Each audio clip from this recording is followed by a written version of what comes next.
John Freeman, full life. Take a turn. My name is John Doug Dimmadam, Dimmadam Dome, Dimmadam. Hello. Oh my god. Also, Zito, I have to curse you. Of course you do. What for this time? A pox upon my fuck. family! A pox upon... Gaijin's gonna unleash a cursey Hameha. Yes. No, because ever since you and I hunted, and you just kept calling him John Anjanath, it has stuck with me for all eternity. Oh, And yeah. his name is now John Anjanath. I looked it up. Anjanath is an actual real-ass last name. Is there a John Anjanath? I don't know if there's a John Anjanath, but I know there's an Anjanath, and I'm like, okay, it's canon. There is a Jacob Jingleheimer Schmidt, though. Is that in the area? Well, yeah, because his name is my name too. See, the thing is, guys, is that I fucking played that on. That was good. I played that on Team 4-Star the other day, and people were starting going like, "Oh no, it's John!" And I'm like, "What the fuck are you guys talking?" Oh, you're welcome. Thank you, Rank Shot, and Jason Coy for the subs, guys. So what else can I say except you're welcome. Oh. I wish Dwayne The Rock Johnson would be a demigod and take me on a magical adventure where I find myself. Fucking hate the real world. Oh man. And now you got a bunch of people in the chat screaming juice. What if... Juice. All right, we got some subs, guys. We got Mpol72, thank you Twitch Prime. Random Weather, thank you for the 4-month resub. Neo Monkey Man, thank you so much for being here since week 2. But only subbed recently. Thank you so much. KO2 Generations, been binge watching this for the last month to catch us live again. Also started my steampunk campaign. Awesome, KO2 Generations. The Red Storm Crowd, thank you for the 5-month resub. KO2 with the 7-month resub. Jesus Christ, guys. You guys are just dropping subs. Ryan Cossack with a 5-month resub. And I have Japes, Pigeons, and Borky. What more could a guy want? Nutcase Art has subbed. Nutcase subbed! Yay! Zenhawk, thank you for the 8-month resub. Hello again. Looking forward to more Sky High shenanigans.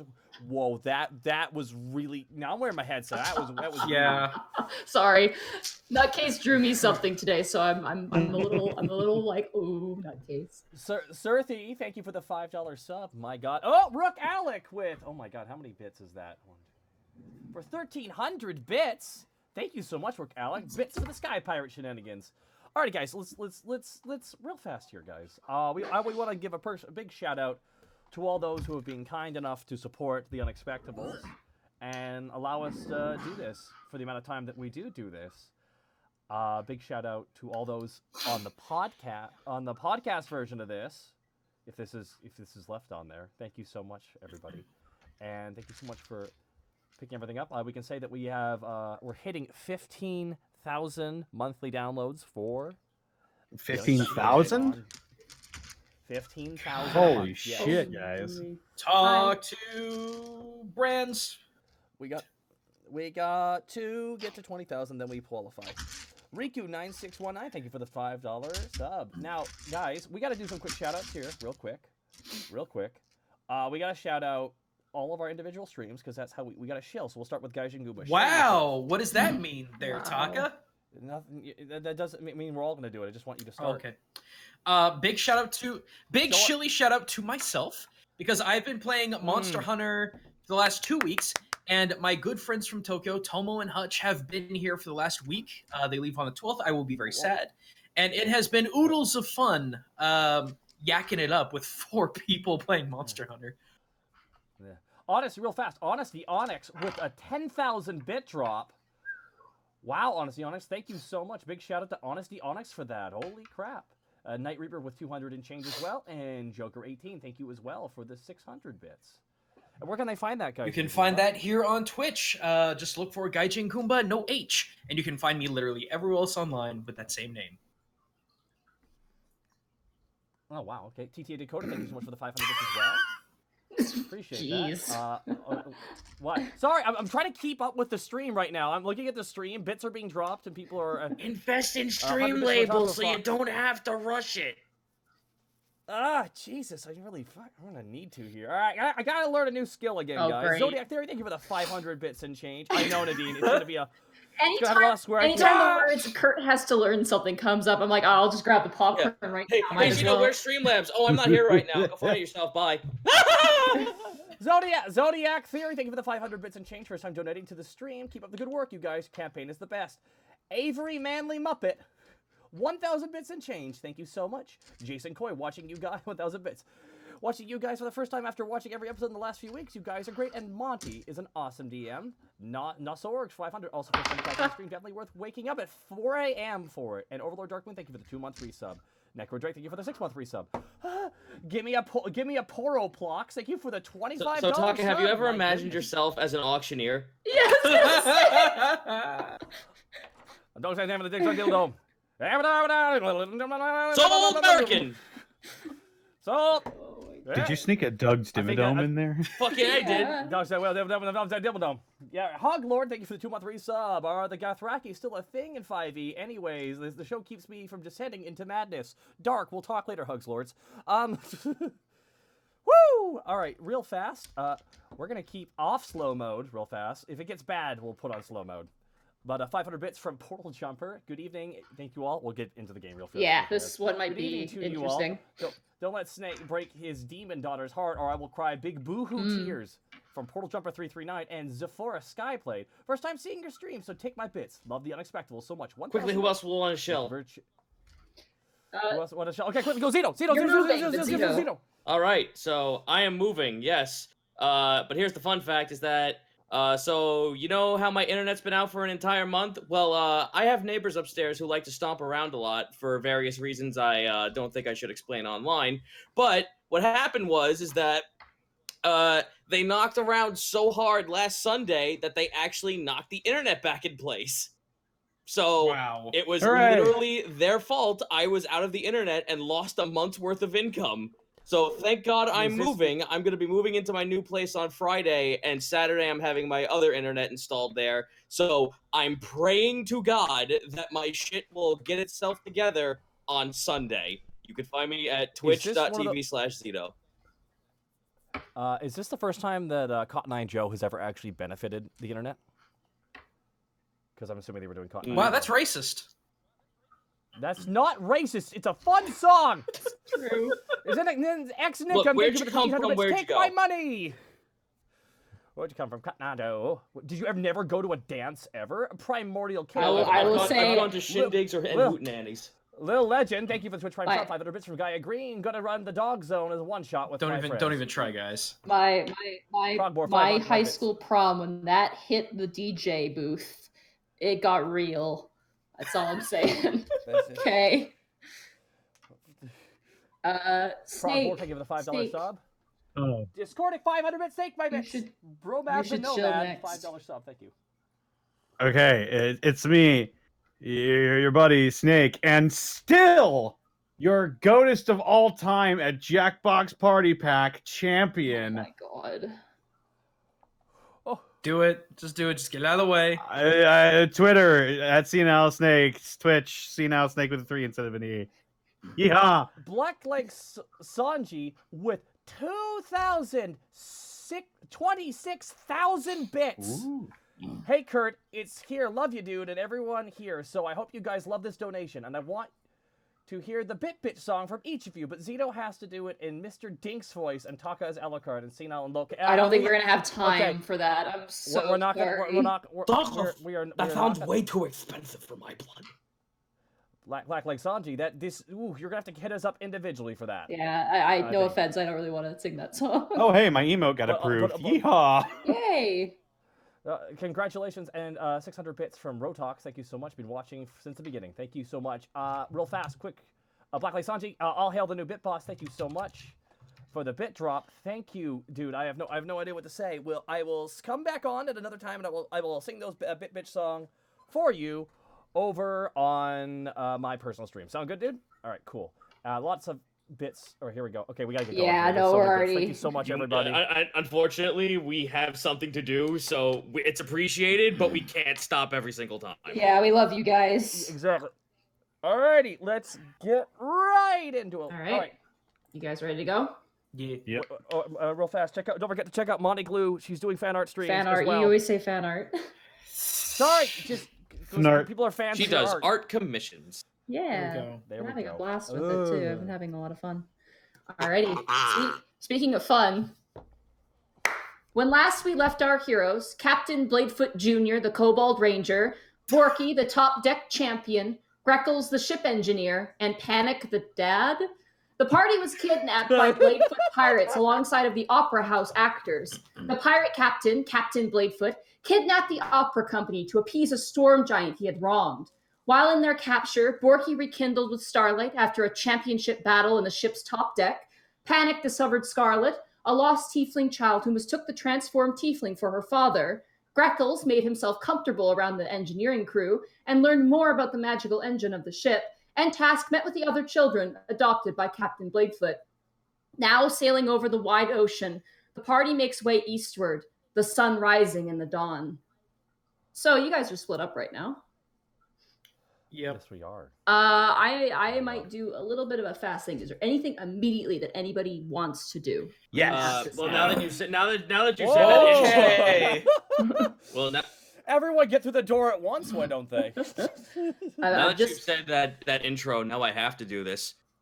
Come with me, we'll go and see a place called Candy Island. I'm done. Okay. The only thing I wanted left to do, if I could get any more research on the ship, any more schematics that I could copy or steal. You got everything. It's what is there is scarce, and you feel like just because there's no formal archival room, there would be more, but what you have is basically the most essential things that are there. Well, I would assume so, especially because it was a repurposed ship rather than they built Yeah, it. no, exactly. You assume any of those types of documents probably were just burned or removed from the ship. Is there... I would actively be looking for any opportunity to pocket an extra test crystal. Test crystal. Okay, I will say roll a sleight of hand for that. Borky, you wake up off the floor. Assumedly, Lorelei, better known as Starlight, I'll refer to her as Starlight. She took the bed. You had there was like a goat rug, like kind of a fur rug on the ground. You slept on that. It's okay. No. Borky slept on the floor, but he wrapped the goat rug on him. Okay, like a yeah, there you go. You wake up. That's 30, by the way, with glove. Ooh. Are you stealing my goat? I'm totally stealing your goat. He's in the engineering room right now. Greckles, as you wake up in the morning and you set out to do the same tests, you begin to realize how monotonous the job as an engineer is. Not in real life, but in this particular circumstance. Yeah, all you're doing is knocking crystals around. Yeah, and just checking things. You do manage to pocket a small crystal. You do notice a small box of them, and they radiate almost as you actually hit the big crystal.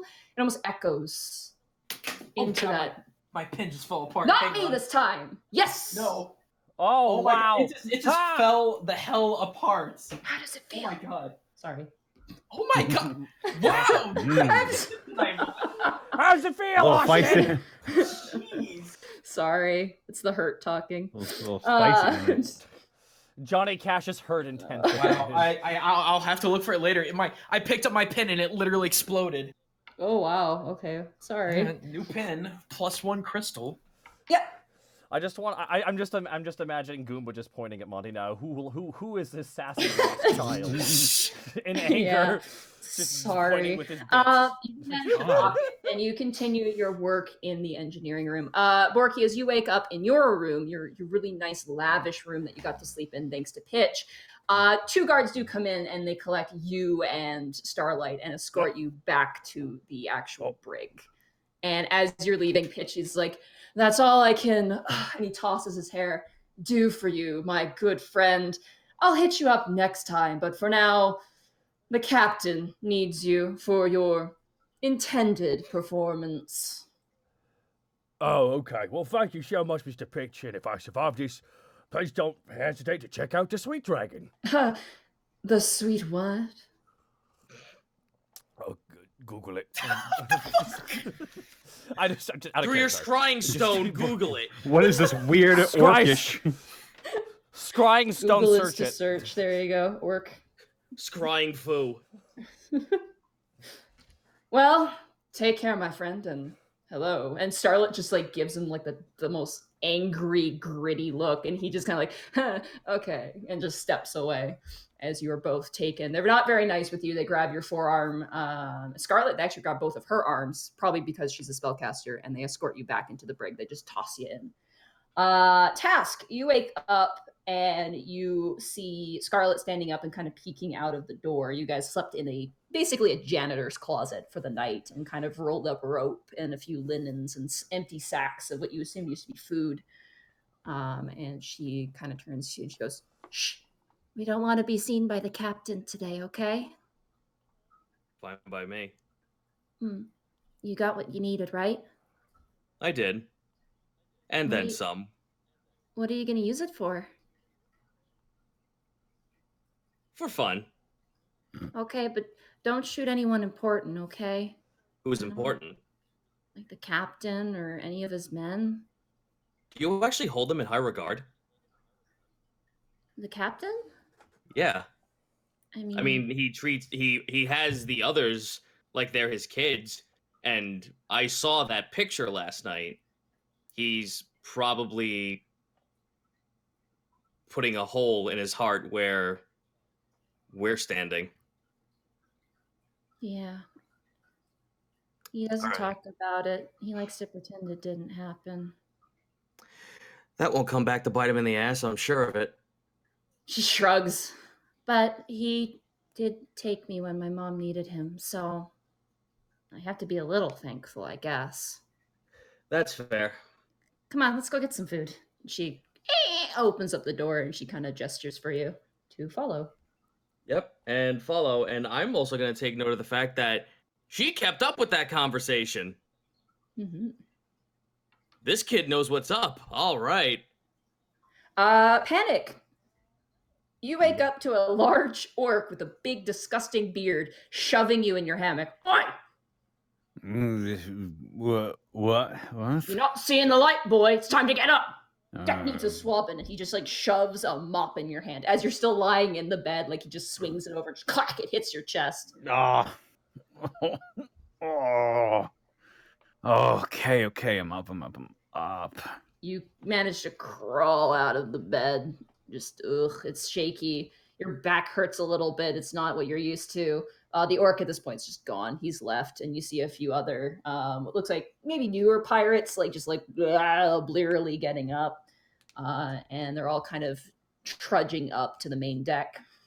Okay, I'm gonna wait until most of them are gone. I'm gonna try to go somewhere secluded, and I noticed last night that there aren't really.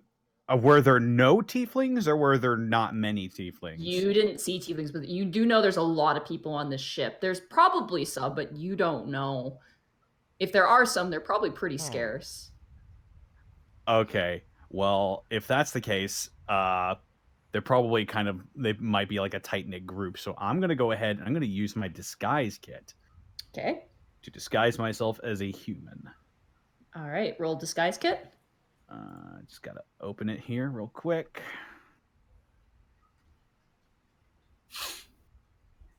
Disguise kit. That is an 18.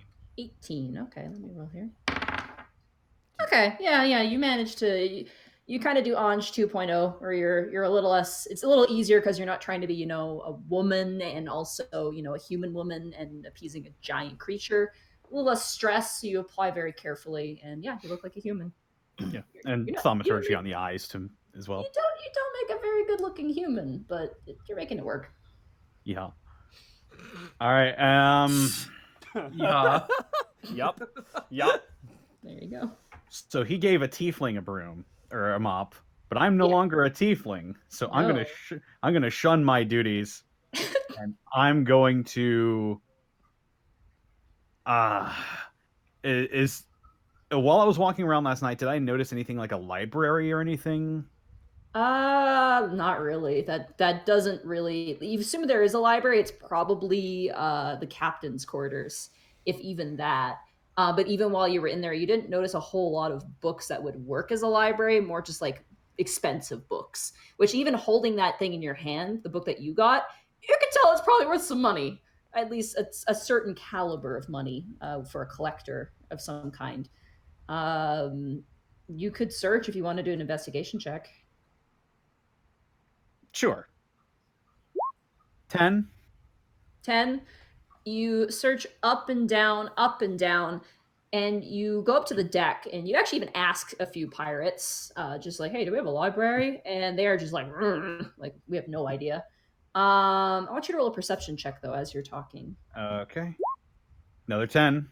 Another 10. Okay, let me see. A lot of natural ones happening tonight on the other side of the roll. Yeah, I'm a little yeah. afraid of that. This is scaring me a little. I'm a lot. Hang on, let me just test something I here real swear, quick. if you get another net. Oh. Oh, what? Okay, I I'm feel gonna like try. something's wrong. I'm gonna roll as well now. Huh. Roll 20, please. Okay, there we go. No, it's just terrible luck. Okay, cool. That's scary. That Yeah. is that was Oh. Wait. that is all- Maybe that it's is- maybe it's like ability. Maybe checks. maybe No. it's skill checks. Hang on. No, No? it's not skill checks, huh? No, it's Hmm. not skill checks. It's That was just very that- concerning. Alright. That Roll was 20, a but scary coincidence. Holy crap. For those who don't know, for those on the podcast who don't know, we actually utilize a program called Roll20, and it shows like a first roll and then roll at a disadvantage. They have two rolls, and so one for disadvantage, and so it usually drops. It always drops. Sorry, two numbers. So there've been a lot of nat ones On the other side of not the dominant roll. There's been 5. Yeah, that's In a scary. row. Anyway, at least they're gone now. You actually managed to pass because they both failed. You see the little elf girl, the little half elf girl, who you recall being with Scarlet. She kind of stared at you a lot. You do remember that, and you were like, it was a mix of like, haha, weird child looking at me, and also like, maybe they think I'm cool. You see her walking with a very strange figure. It looks like a woman, and they're wearing sort of light clothing, like a light linen, and they're walking with the girl, and the girl's talking with this, like the little girl's talking with the woman, but the woman's not talking back. The girl goes silent and just keeps talking to her. It's quite odd, and a few of the pirates like don't really take notice. It seems they're a little like bleary-eyed and tired. And it's also not really a common sight, perhaps. But you so do it was notice a it. half elf girl. Yeah, it's a little tiny half elf girl. You notice she was with the other children in Captain Bladefoot's like child room, where the kids sleep. And what does the woman look like? She looks rather strange. Her skin is almost a light pinkish, like sort of a light pink purple. Her eyes are, you can't really tell. She's turned away from you as she's walking with this girl across the deck. And she has this sort of walk to her that's kind of awkward, yet still has a sense of gracefulness to it. And she has scarce hair, like almost like pixie kind of hair, yet still kind of flowing in the breeze. There is quite a wind today. Okay. Well, I'm going to go down to the brig area. Okay.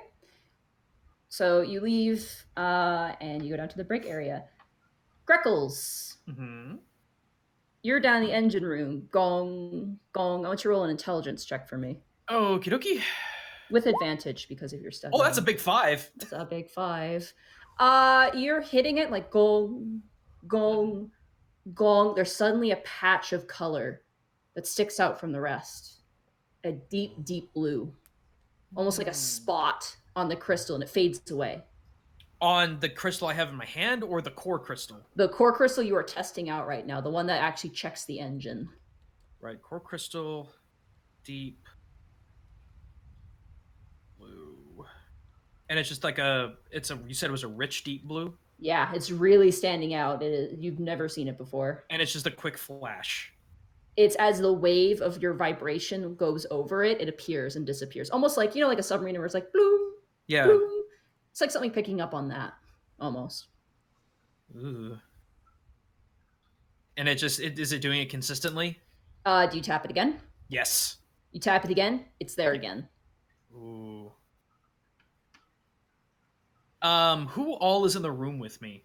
It's the same 3 engineers. It's Irma, Kiwi, and Margot. Oi, Kiwi, we got a problem over here.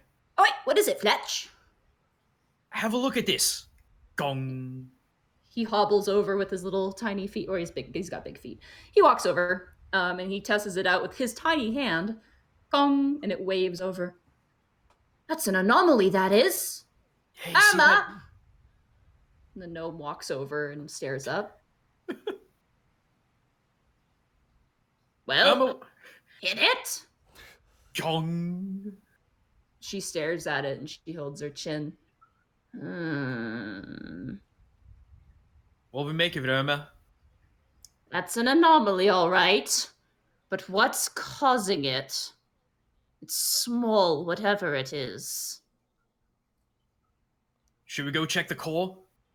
Nah. Margot! And the human woman, very long face, she kind of turns over. Take a kit and go down and check the engine. One of you go topside and check the deck. See if it's some sort of sky whale or something that's causing the disturbance. I'll do that, Emma. I'd like you to be up for the occasion. I suppose Well- the surface may have changed you a bit. Well, looking at anomaly in the core kind of makes me nervous. I want to make sure everything's taken care of. Wouldn't that be the smart thing to do? I didn't know smart was your forte, but go on. I'll just dash off. All right, you run off, and Kiwi's like, God damn it. Like, I want to go. Poor Kiwi. I want Kiwi to come back home. Aw. You make your way out to the deck. Borky, ka-kung, the doors close as you and Starlight are thrown back into the brig. Are we in the separate rooms? Or are we? No, you're put in the same one this time. You were put in the same one you were in with Panic, but Starlight's now been tossed in there as well. Thank you so much, everybody. My compliments to the guards. You guys really were serious-looking people. The guards, like, snort and just walk out. Hey, guess I was right about that whole arm wrestling thing, wasn't I? It's two different guards now Yeah. guarding the door. One is a tabaxi. They're another panther. They're female, though. And then the other one is a dragonborn who's missing a part of his muzzle, actually. Like, it looks like it's been ripped off. Yeah, it's pretty gnarly. Borky, out of curiosity, Borky's gonna go. Hey, Tabaxi, what's your name?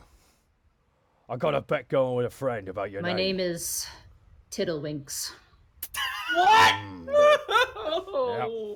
Yep. Borky just nods. Anyways, Borky turns to Starlight. Thank you so much for last night. It was very nice of you to talk with me. Yep. That's Tiddlywinks right there. Borky's just pointing at the tabaxi. Scarlet, funny- actually roll a so- medicine check, Borky. Oh no. Ooh, a medicine medicine check. check. Oh, no. Ooh, I didn't pull out my character sheet. What's wrong with you? Come to D&D without your character sheet. That's like trying to cross the border without your visa. Yeah. No visa, I kill you. All right, medicine check. That's a big old 17. You get the sense that Scarlet's hungover. Sorry, not Scarlet. Starlight is hungover. She did actually drink quite a bit of wine last night, probably due to all the stress. Is there any water? No. But you do have a water skin on you, I believe, correct? No, No. I didn't bring the bag of holding. That's with me. I right, you don't have your water. Then nope, no water. Guards, I'm thirsty. I gotta say, Monty, you put us in a situation where we don't have any of our crap, and then put us on a fantastic voyage for 4 days. Yeah, and? Yeah. It's gonna be fucking fun getting back home now. We literally just got fucking back to Alavan. To be fair, you guys did spend some time in town.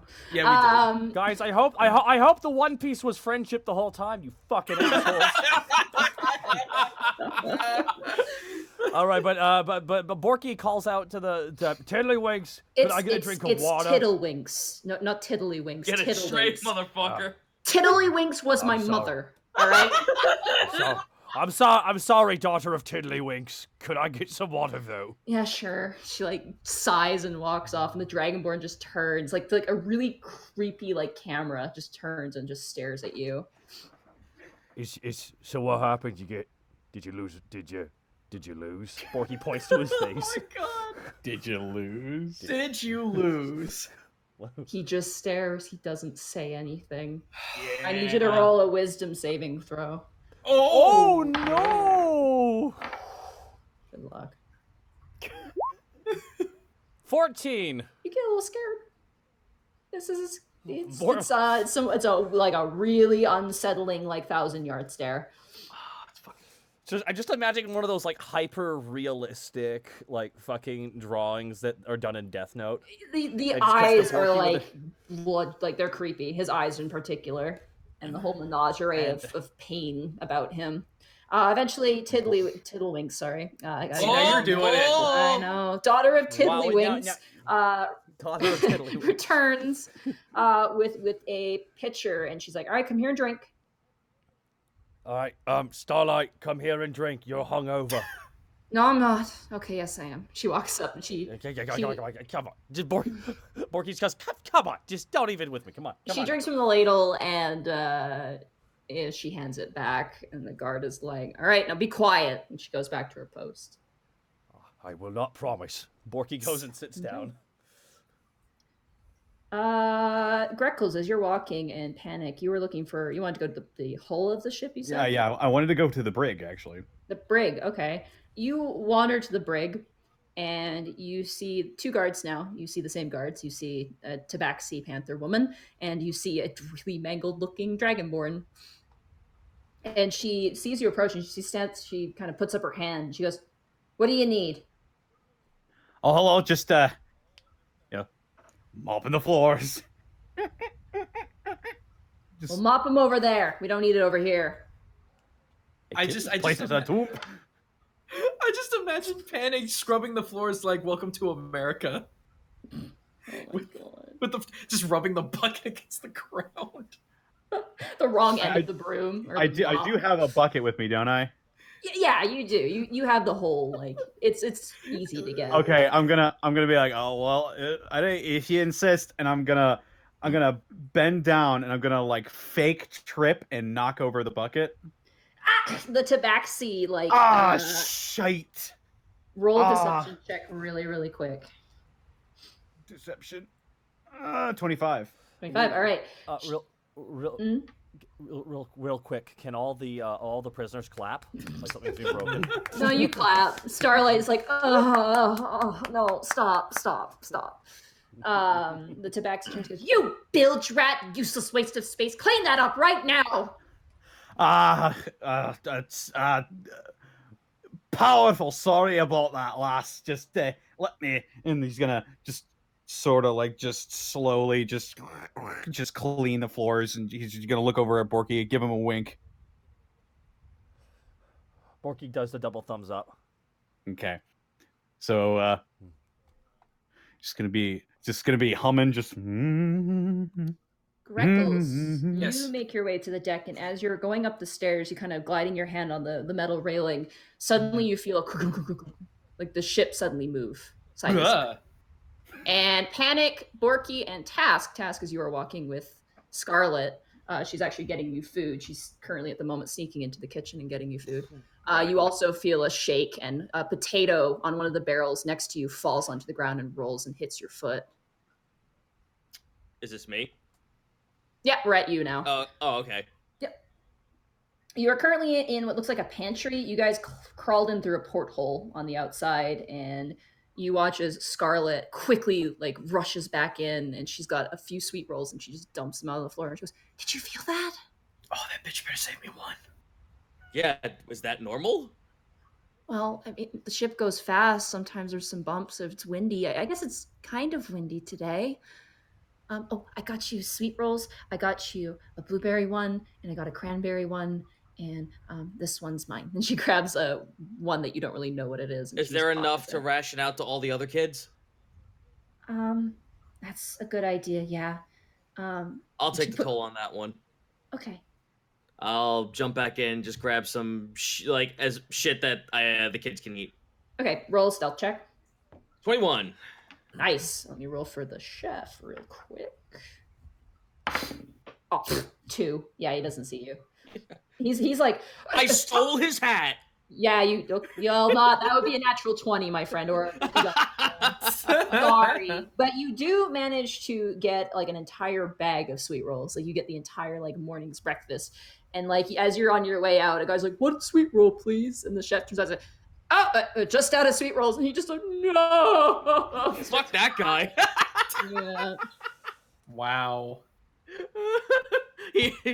I bet he's like he's got nothing but like 5 sweet rolls in his head. Like, I really wanted these. And that sixth one, it was gonna top him off for the rest of the day. Yeah, you would have been good to go. It was his cheat day on his diet. Rip. Oh. This is why the line at Cinnabon is always long. At this point, we're gonna jump back to Greckles. Greckles, you're running back up the stairs, and you see across the deck, you see Panic. Currently, actually, no, he's disguised. You'd have to insight him. Never mind. Roll an insight. Unless Panic, you're making it obvious. You do see Greckles rush up as well. If I see him, well, he'd recognize my clothes, wouldn't he? Because I'm still wearing the same like sailor's That's true. outfit. Yeah, you would. because we did converse. Borky is the only one who doesn't know who I am at this point. Yeah, no, Borky's the only one. Okay. But Yeah, you two see each other, and you do feel that bump as you guys make your way onto the deck. Are there any whales in the vicinity or anything that would cause issues with the... Roll a perception. Yeehaw! That's performance. That is an Get to 8. stepping. Wow. You are trying to look, and the wind just keeps kind of blowing into your face. It's not that strong, not as strong as it's like been since you've been on this ship. So you keep getting, just your eyes keep getting dry, and you rub with the back of your knuckle, and you look up, but you don't see anything. It's cloudy, but that's the sky, so I mean that should be where the clouds are. So you're not really seeing anything. I'll give it a good... I'd like to take a good, like, 5 minutes or so to just look around and then report back to Irma. Okay. You begin to move around, and as you do, again, boom, boom, boom, boom, boom, boom, you feel something again sway and move. A few of the actual like ship like pirates now are just like, hey, what was that? And they all run to the edge of the ship. I'll go run with them. Okay, you run with them and you look over the edge. Mm-hmm. And as you look over, you see staring back at you a reptilian face of almost white ivory scales looking up at you, clinging to the side of the ship. Do I recognize it as Winter? Oh, no. It's huge. It's this massive. Oh, it's a big thing. It's a big thing. Yeah, it's really, really big. And as you stare down this, the pirates are just like frozen in terror. Like this one works as his jaw unhinged, and the human is just like grabbing onto the post. And you hear in your mind, it doesn't move its mouth, but you hear in your mind, are you in distress? I'll answer it back yes in my mind. The reptilian eyes flick and turn to you as you respond. Why are you in distress? My friends and I were captured. We're hidden and safe, but we don't know what's going to happen to us. Oi! And you watch as one of the pirates clasps you over the beak, and the creature clinging to the side of the ship lets go and falls into the clouds and disappears.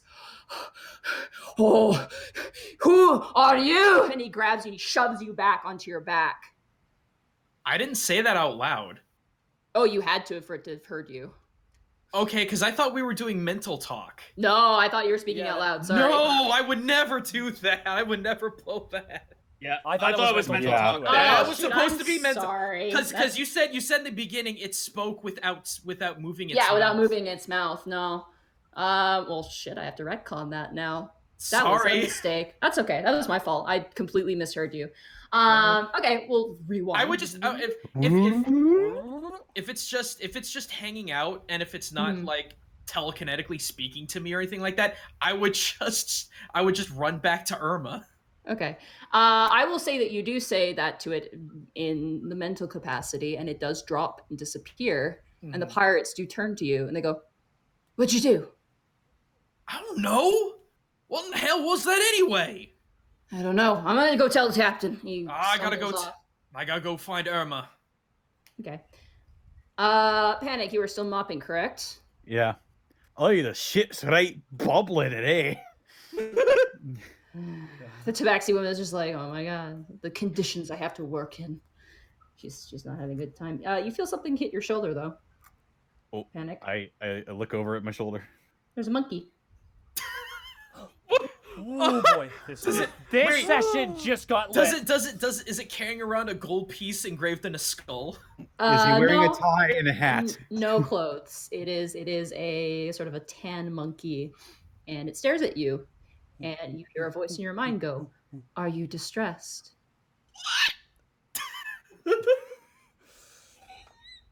I shake my head in disbelief, and I like, come again? You say that in your mind, or you say that out loud? I say that out loud. I must have been hitting the grog a little last night. You are not in distress? I know this is coming from the monkey, right? Yeah, oh, it's obvious. It's staring right at you, and you hear a voice in your mind. Real quick question. How much wisdom is behind the eyes? That would be an insight check from Panic to figure that out. Also, is it voiced by Jackie Chan? I wish it's not. Good. Then he's gonna have more than 3 lines. Okay, good. Oh yeah, no, that's why he's not there. No, this is the voice of Adam Sandler. Oh, Sorry, fuck! guys. God, no. Does it look like a regular monkey? It looks like a chapukin, how do you say it? I can never say it. Chimpanzee? Not a chimpanzee. It's a small monkey. A chapukin. I can never remember the name of it. It's a tiny monkey. It's the same. Like it's kind of like not a tamarin. It's like kind of like the same size as the monkey from Pirates of the Caribbean. It's small. Cappuccino. Hi, welcome to Monkey Talk. We're with our host Carl Pilkington. Monkey News. Now, most monkeys are known to live in the jungle. Right, it's mental, you know. It's Well, the monkey does ask you if you are not in distress. I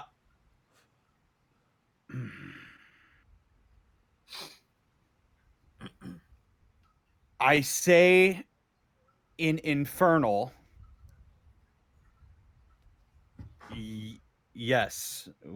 Me and my comrades were captured by this pirate crew, and we are trying to find a way off of the ship safely. You say that in Infernal? In Infernal. Okay, 1 second. Let me check something here. The monkey doesn't speak Infernal. And then you see the monkey just go back and go, "Oh shit, he is in distress. He's talking in tongues." Wait, you say that in Infernal, correct? You say that out loud? Yeah. It's only the two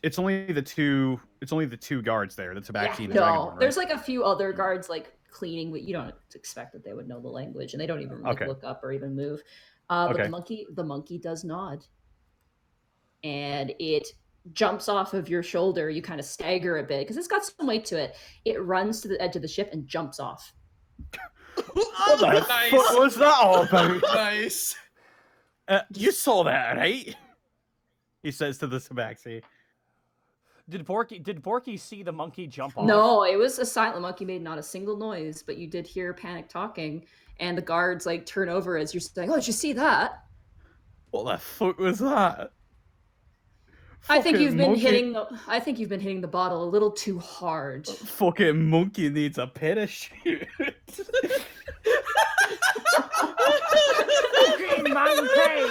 Oh man. Oh my god, I'm half expecting like another one just to show up to Borky as a pink elephant now. Task, you and Scarlet. Scarlet takes you to kind of like a secret part of the actual deck as well, and she lays out for you a bunch of other things. You're heading back to Irma, correct? Greckles, you're heading back to the hole. Okay, you're running. And Task, you sit out and there's sweet rolls, and you guys kind of enjoy first. You guys are hungry. You eat your breakfast. And Scarlet, do you want to try the cranberry one? Very well. I've never had cranberry before, so let's give it a try. You gotta trade me for your chocolate one, though. Oh man. Does it without haste. Yes. That's smart because kobolds can't have chocolate. Oh, you don't know that. Oh, some new fresh lore even I didn't know. She takes it and she eats it. As you guys eat, a cat walks up to you and she's like, "Oh, hi." She pets it. And the cat turns and looks to you, Task, and you hear a voice in your mind go, "Are you in distress?"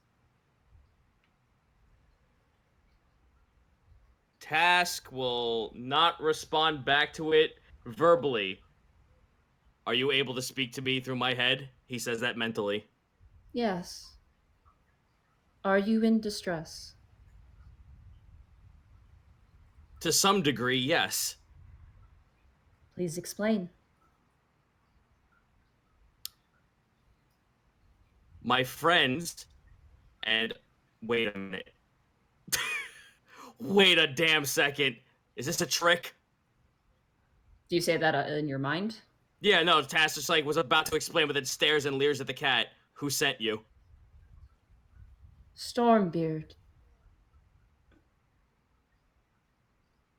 And who is Stormbeard? Are you in distress? Yes. Because I'm very confused that I'm talking to a cat. I don't know its point of origin, and I don't know if my friends or I are in grave, grave danger. As And you're like your brows furrow and you're mentally speaking to this cat, Scarlet's like, "Are you okay? It's just a cat." My father, or the person who had me before I ended up on this ship, he wanted me to call him his father. He had a cat, and it was a very vicious little thing. Oh, okay. So forgive me, I have a little bit of a history with cats. Leers back at the cat. Shoo, shoo. And the cat scampers off and sets up on top of the railing on the edge of the ship as Scarlet goes back and eats her meal. And you watch from the corner of your eyes, it just drops off the side. What? Run over. You run over and you just see clouds. Actually, roll a perception check. You might catch a glimpse of something.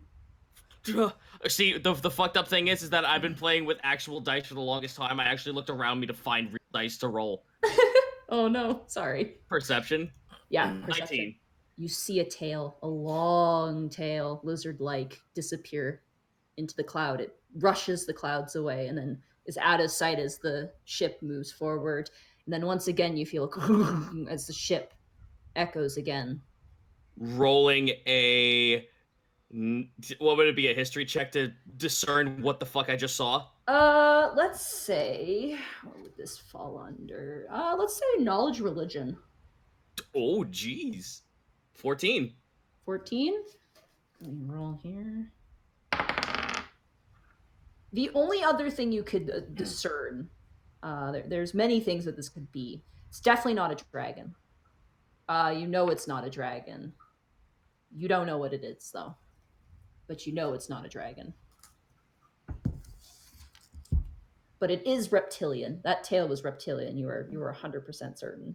But it's not a dragon. Having seen its face, would I be able to roll anything?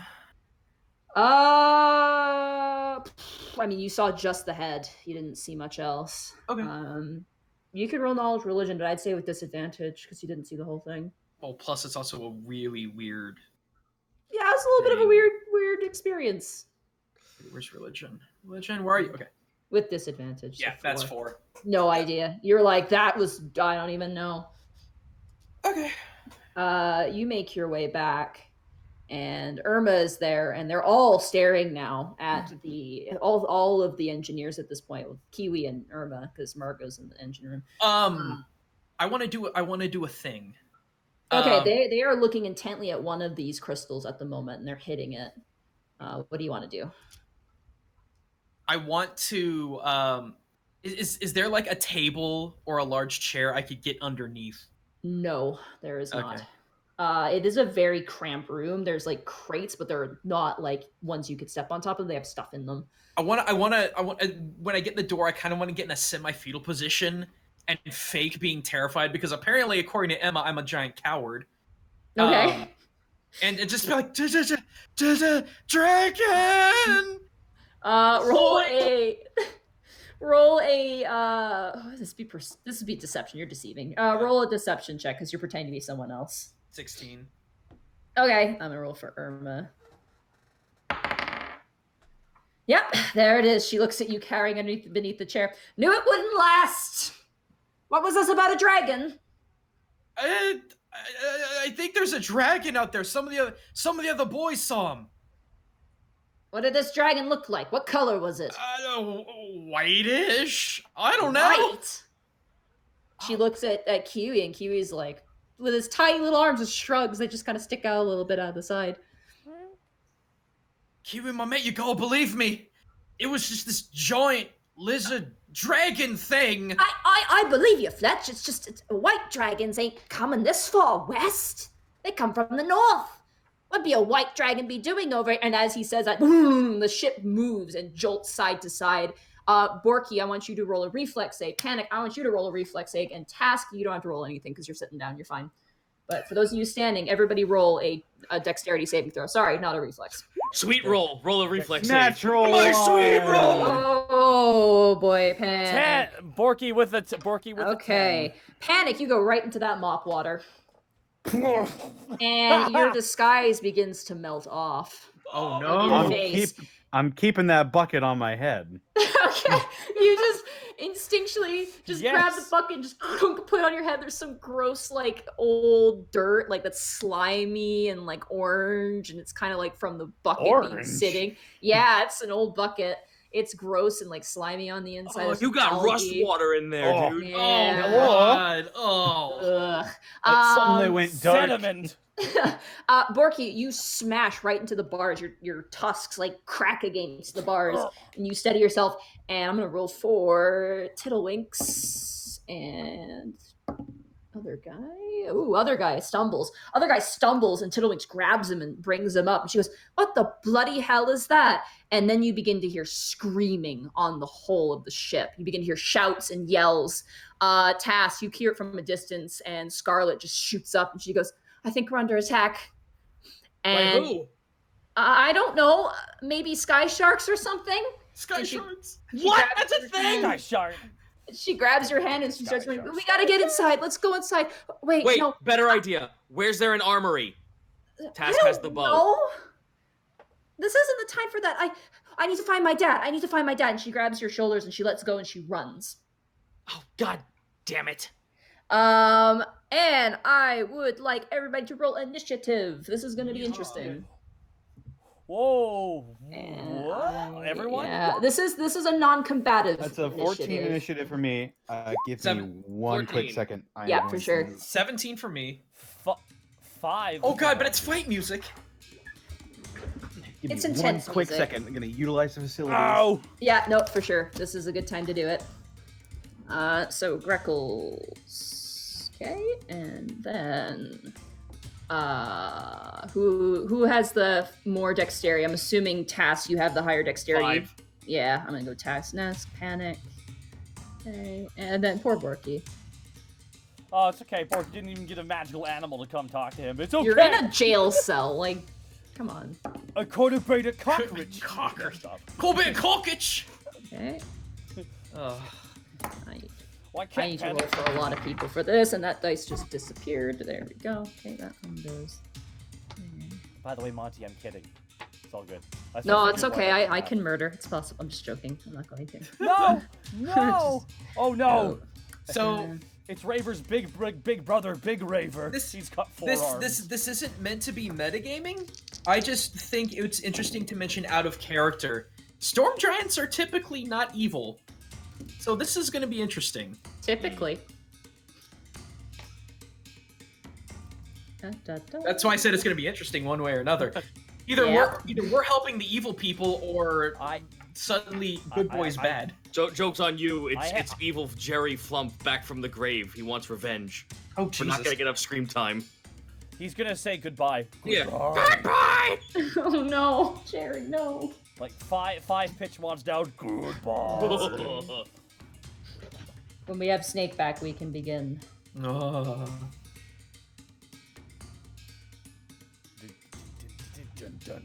I wish I had an hourglass. This would be great for that. Oh, is this timed? Slightly. Ah! Worst part of the video game. Yeah, it's true. It's not an escort quest. No, it's not. I would I rather. mean- This is the I would arguably Nergigante. it This is. is fucking Nergigante with 10 minutes. Oh fuck you, Zito. Jesus, I do not want to fight Nerdy Dante ever again. Nerdy Dante? Nerdy Dante. Oh, you're Nerdy back. Dante. Okay. We have Snake back. Everybody else is here?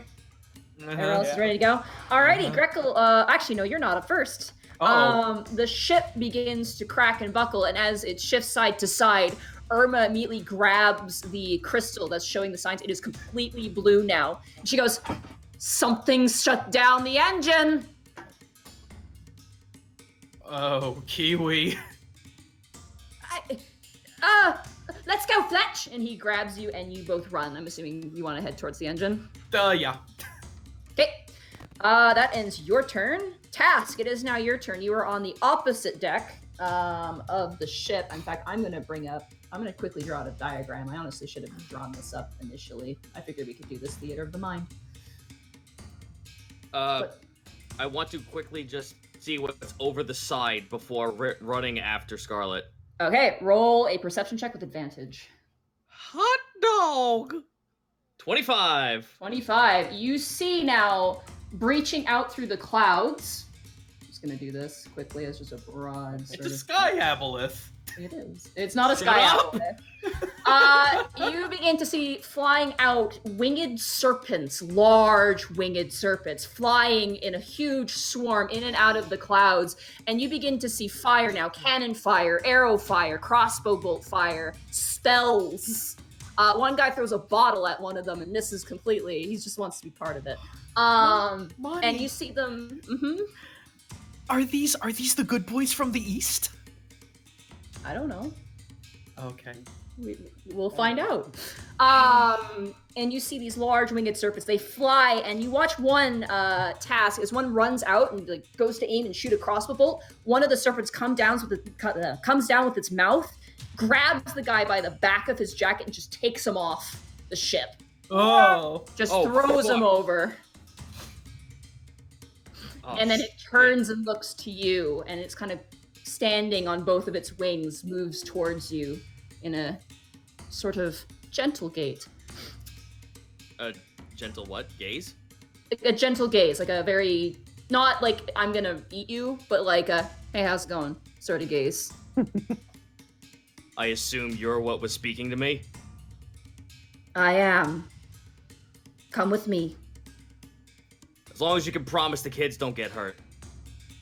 What is a kid? Do I see Scarlet off in the distance? She's run off. Ah, damn it. There's a small tiefling and a bunch of like children, just young it's hard to describe. Task will actually go with him though as he's explaining though. Yeah, she's like the giant serpent thing is just like just flies off with you.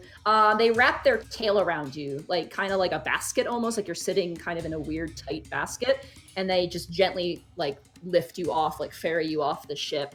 And soon you see just tons of them, like pirates are falling, these things are swarming around, snapping at each other. And that goes to Panic's turn. Panic, I assume you stand up with your bucket on your head. Hello, it's dark in here. Nothing to report. I want you to roll a, because you can't see, can you? Because you got the bucket on your head. Yeah, I guess not. No. Although with the commotion, I guess I'll lift it up and just take a quick. You begin to feel something grab you around your waist, like a big hug, like a bear hug behind you. Okay, you. I'm gonna look at that. You lift up the bucket and you see staring down at you a snake, like a serpent's head, and a big loft wings brought out.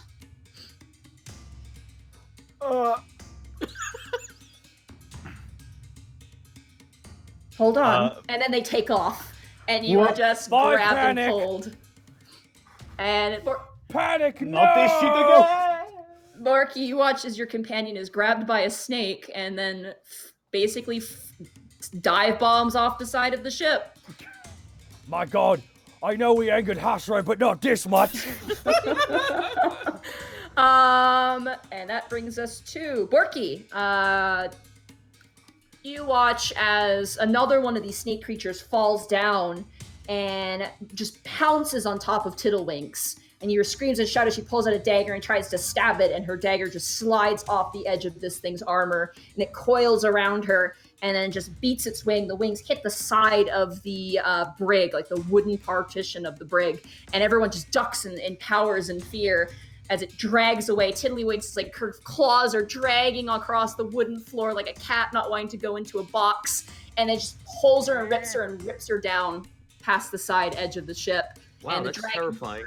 Yeah, it's pretty scary. The Dragonborn is also grabbed in a similar fashion, though. He puts up more of a fight. He actually punches his in the eye, but it still manages to drag him out and toss him down.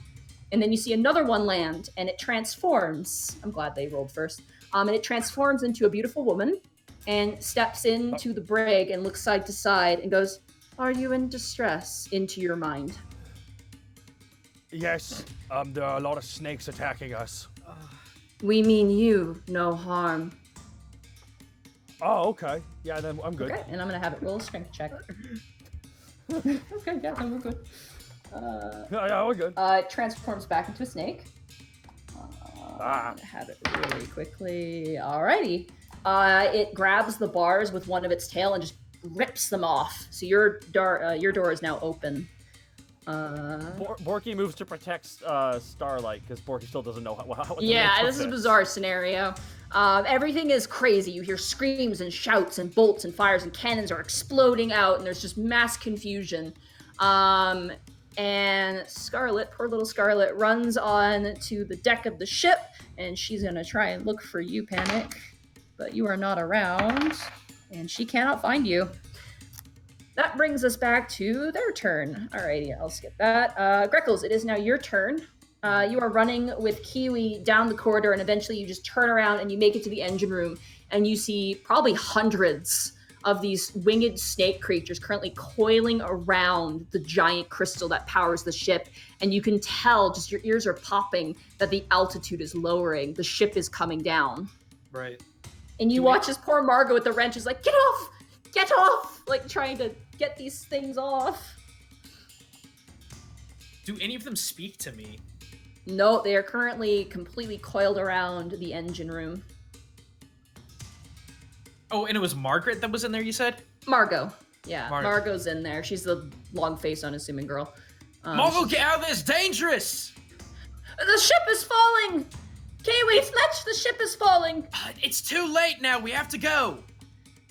All right, where do we go? And she runs after you. Let's get to the deck. Okay, what about Irma? I get the feeling Irma can take care of herself. Now let's go. Oh, typical you, Fletch. All right, fine, let's go. And she runs. Yay. Task. I'm playing my role. Task, and actually I'll do Panic your turn at the same time. Panic, you are clinging on for dear life. Task, you can't even see the ground. You are so high up at the moment, and you are being swung around like a carnival ride as the snake flies around. Oh god, this shit again! But you do see each other. You do see each Okay. other. I scream over to Task. What the fuck? Did something come to you and say you were distressed? Yeah, Then let this ride! sure. And as you say that, the snake just turns its head completely upside down to look at you. And is like, "Everything will be fine. Just hold on, okay?" I've had the I'm rough week. trying! Okay, now it's his turn. You hear Borky as the door is let out and you walk out onto the deck. You hear Captain Bladefoot yelling and screaming orders to his men. And you do notice now some of the serpentine creatures crashing onto the deck of the ship, blood spraying across the wood as they begin to shoot some of them down. And as he's barking orders, you see him immediately get just snatched off the deck by one and just disappear into the clouds. You see man after man after man grabbed. And the serpentine creature that's with you is just like, please, follow me. Orderly fashion, please. Okay, Borky grabs Starlight by the hand. I got a +1. Is that okay? That is fine. And they walk up. Don't read too much into They it. walk up to the edge of the ship, and the serpentine creature turns back and goes, "Just jump off, okay? Just jump. You will be fine." Okay. Borky turns to Starlight. All right, the snake, the flying snake says we need to jump off the side of the ship. What? All right, sorry. Borky grabs her and suplexes her. Oh no! You off tossed the her. ship. Okay. Okay, no, Borky grabs her and he like suplexes off the ship. Okay, you grab Starlight and she like makes like a noise like ah, and then you just jump off the side, and as you do, the serpentine creature follows you, kind of does a nosedive and it coils around both you and Starlight, and you are kind of like put together like a sandwich a little bit, or a burrito, I guess would be the better term. Burrito. Yeah, and Scarlet is just like like she's really not too comfortable with the situation. And then you begin to see, as you guys are falling, more and more actors jumping off, and you see now the ship is beginning to wane and tilt forward, almost losing its sense of staying aloft. The wings aren't moving in an orderly fashion. It's beginning to actually flip forward. And as you are flying off, Panic, I want you to roll a perception check. Okay. Let me just grab a sheet here. Okay.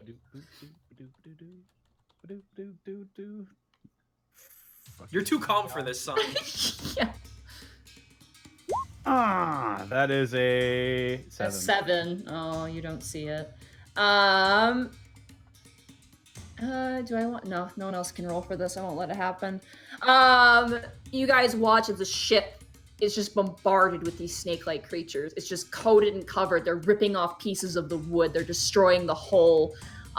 You see Gretel's as, where are you? Where were you? You were running. I'm headed to the deck. Yeah, you're feeling the thing slanting now, and like going up the stairs is like you have to actually manually like climb up the side. I actually want you to roll an acrobatics check. Hell Actually, yeah! 18. 18, yeah, you managed to do it quite fine. I'm gonna roll for poor No! Kiwi. I want to try and save Kiwi. Okay, oh, Margot slips and falls, and she crashes down the stairs. And as she like gets up to go, you just see one of the snake creatures, just like something out of a horror movie, just grab her and drags her away. Oh. And she lets out a blood-curdling scream. Oh, poor Margot. And What a twist! This is, oh my god, this is such a okay. yeah, I went to 0 to 100 pretty quick. Kiwi, as he sees that happen, slowly turns up to you like with these giant, terrified eyes. Fletch, if we don't make it out of this, I just want to let you know, you're my best friend. You're my best mate, Kiwi. Come on. I want to take him by the hand and just drag him if I can. I want to save this bird, damn it. You make it up to, you reach the actual deck of the ship now, and you see Scarlet on the edge of it grabbing on, Dad! Like screaming over and over again, like crying and calling. Kiwi, we gotta help her. All right. I want to live too, Fletch. I want to live. He runs over reluctantly with you. Oh, it's you. Have you seen my dad? I don't know, but I think he's safe. Just hang on. I'm just gonna be actively scanning, looking for any of these things to talk to me or react to me or anything. You watch as one kind of dips in the clouds, comes up, and just lands on the deck. I immediately take a knee. Okay. Oh, yes, you. And they just immediately grab you. And then another one comes by and grabs Kiwi with its mouth. You get wrapped up. Kiwi gets grabbed brutally with the mouth. Ooh. And Scarlet, too, gets grabbed by another one and by basically the back of her clothes. And she starts screaming and kicking and wailing as you guys are basically driven off the edge of the boat and now are flying through the air aloft with these very strange creatures. You hear in the clouds screams. People are just screaming. Pirates are screaming. The actors are screaming. You see Captain Bladefoot also screaming. And then you hear a giant booming noise, like a gong. And you watch as the clouds are dispelled around the ship. And you watch as this beautiful vessel begins to tilt, and you hear the snapping of wood and the cracking of metal as it begins to fall into pieces, as all of these winged creatures come and just like termites begin to rip pieces off, old curtains, portholes, and you see a huge crack.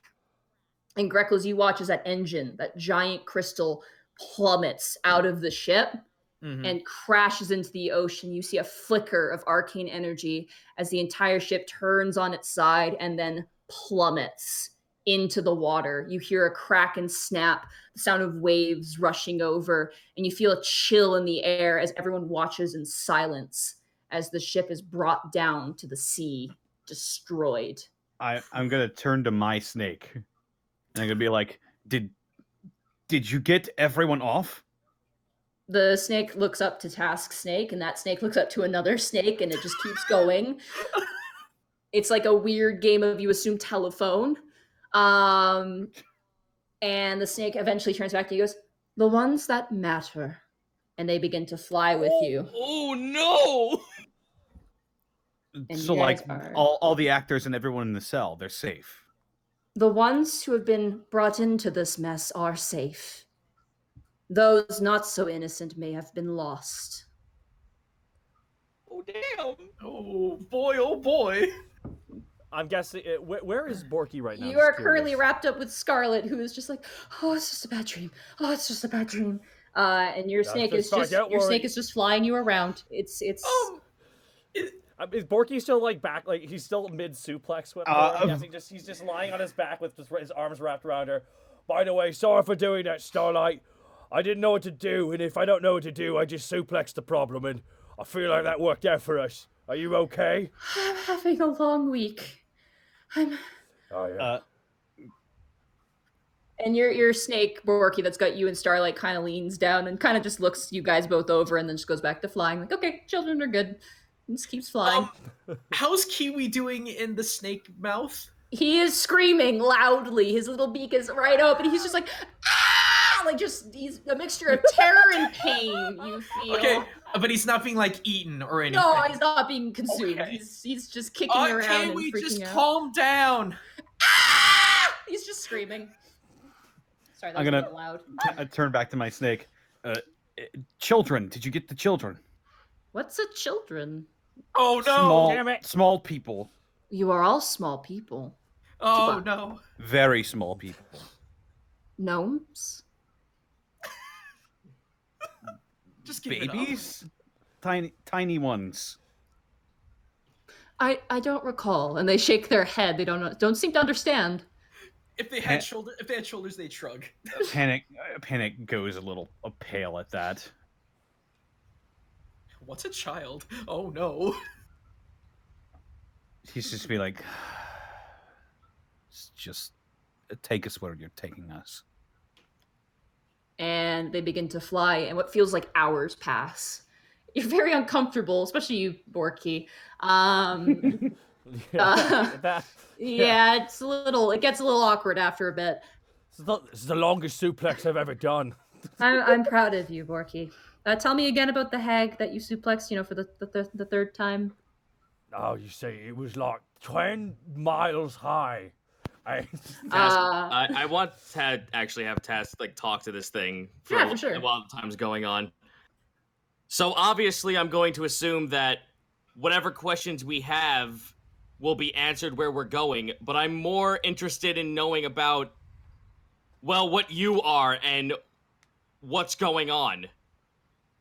The snake looks down, completely upside down, looks at you. We are Stormquaddles. We are commanded by Stormbeard, the Rune Caller. Oh yeah! And for what reason was it that you were told to just pluck us out and actually give us quarter before actually just kidnapping us? We were to ensure that the pirate captain, known as Bladefoot, kept his end of the bargain in the most appropriate ways. Seeing you in distress tells us that he lied, and so his ship is forfeit. Jesus! We apologize that you've been wrapped up in this mess. You hear a tiny chuckle, that was good. But, God damn it. sorry. But be assured now, we will see you safely to the shores of the Runestone.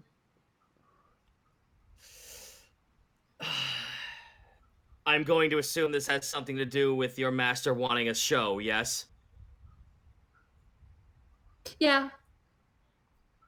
Very well. As long as we're given safe passage back to where we all came from once this is over. It will be interesting to see how the conversation proceeds. I can make no guarantee, but the nature of my master is not that of Well, there, master. And it kind of turns an eye towards a pirate who's currently being like dragged upside down by his leg, and you can see all the blood rushing to his head. He Oh, looks like he's ready to Jesus. pass out. Like he's just like, "Ah!" It's the sweet roll guy. He's not having a good day. Oh no. Oh no, he's hyperglycemic actually, so this is a Oh, problem, no. guys. Tash just like sighs and goes, "Well, as long as you're being very diplomatic about it, I'll see where this goes, without question." That is up to our master. And you watch now as through the clouds breaking, you see not a huge island, but a decent sized, like tiny little island. And on it is this large set of rocks. It's like a spire coming up. And at the top of it is this smooth carved rune stone that is emanating with a white and blue arcane glow. It is almost like the sun with how bright this thing is. And you see basically what looks like the inlets of a base, like a building. You see where foundations lie. You see steps, giant steps leading up to the rune stone. And as you fly, all the quaddles bring down the actors and drop them on one side as the pirates are dropped on the other. And the first one who is going to be led, let me find the... Oh, Greckles, you're the first one. Greckles, you are flown in and gently, like, they come in for a flying landing, and you hear your koala go, begin to run, please, with your legs. I'm gonna book it. All right, you start running with your little legs, and as you run, you hit the ground, and then it lets go of you, and you just keep running forward, and you stop. Like, you're on the ground, and it just flies off and into the runestone, the actual glow of the runestone, and disappears. I'm actually gonna like super deep bow to it as after I'm able to stop. Okay, Task, you are next. Koala does the same thing. Begin to run, please. Running motion. All right, you start to you're like, you half run, and then you see the ground just fastly approach, and your Quaddle dives down. I want you to roll an acrobatics check. Can do. By the way, what happened to poor Kiwi? You don't know yet. Oh no! Okay. 17. You like when the ground starts to be like, oh, that's what they mean, and you start to run, and once again you hit the ground and you run and you kind of crash into Greckles, but you don't hurt him. Ah! Oh, Panic. fancy meeting you here. Oh, Panic, hi, you are friend. next. Okay. You see the ground fast approaching. Begin running, please. Okay. I begin running. Okay, I need you to roll an acrobatics check as well. Okay. Acrobatics 14. Okay, yeah, you come in for a running land. You kind of stagger to your knees a little bit, but you manage to not hurt your knees. Borky, your Quaddle flies, seeing you guys kind of like, really weird position. Like if Quaddle could be like, oh Jesus, it would. It flies in and actually stops and hovers like a helicopter, like trying to figure out how to drop the payload. And it's just like hovering in place, and then just gently lowers you in starlight and then lets you go. And then flies off into the runestone and disappears. Borky slides Starlight off his off Thank you. the top of his shoulder. Thank you. Thank you. And her head lightly touches the ground. Boink, suplex, and Borky tosses her to the side. Thank you. Oh, hey guys, what's up? Well, being snatched away by Quaddle, as they call themselves, everything seems pretty good. Wait. All right, guys, that was crazy. You guys That was watch good. as more and more Quaddles sweep in and drop off every single performer, every single actor. Pitch actually gets dropped off too. And he's also with the other performers as well. And then you watch as everybody else is kind of being dumped on a little solo island off of the main island. The pirates are being dropped there, and they're not being dropped nicely. They are just being like flick and dumped onto the island, crashing into each other. You hear swearing and yelling, and you see everybody roll perception. I think I'm going to take up smoking after this. Ooh, 21. So cool. 14. All right. Where's my perception? And 17. 13. Borky, you see Scarlet just tossed onto that island, that little island, and Greckles, you watch as poor Kiwi the entire time screaming. His Koaddle is not having a good time with the fanfare, and he just full on like slam dunk Kobe, just boom, dumps him on the island. And you hear a resounding crack, and he's just lying there. and then just rolls over on his side and is just like, Fucking Android how far away is 16 this? him. like about How- 50 feet out into the water, and there is a break of water, and you actually watch as one of the pirates like tries to go into the water, and something just snaps up and bites him, and he just scrambles back to shore, like, oh no. Jeez. And as everyone kind of lands, everyone is kind of accounted for. You watch as even Starlight is like taking account, like, okay, there's Maxwell. There's like she's kind of getting. It's like, everybody get out, okay, and everyone kind of nods, like they're okay, and their instruments are okay too. Tusk smiles and like nudges Greckles to the side and looks to everyone else. Well, boys, get ready for a little bit of justice to take fold, because apparently our snake friends here found out that we weren't treated so nicely coming on board. Oh, well, I mean, that's fair, I guess. Did you guys not get the nice fancy room? Oh, Borky. What? No, you guys didn't get a fancy room. Oh, I did. See? Yeah, anyways. A little The gra- weird, though, that they are kind of splintering us apart, and they knew that the four of us were put together. Well, you're with the actors too. Oh, we are with the actors? Okay, I'm sorry, I didn't know that. Yeah, it's basically pirates and actors now. Oh, okay. You guys are being split up in that way. And Silly question. Where's Panic's guitar? he has it back. on. Yeah, he I still still have it on me. He's got it. Oh. And then you hear giant footfalls. Boom. Boom. Okay, Boom. real Slow- quick. Slow turnaround. Uh-huh. Yeah, question, is it coming from in front or behind us? It's coming from where the runestone is. Which is okay. up. Literally like up a bunch of stairs. Okay, Monty, you know that super deep bow when they're on their knees and it's like the hands are like parallel to each other? That's what I'm gonna be doing. Okay. You immediately get down on your hand and knees, and some of the actors are like, what the hell is he doing? Okay, whatever. He does that.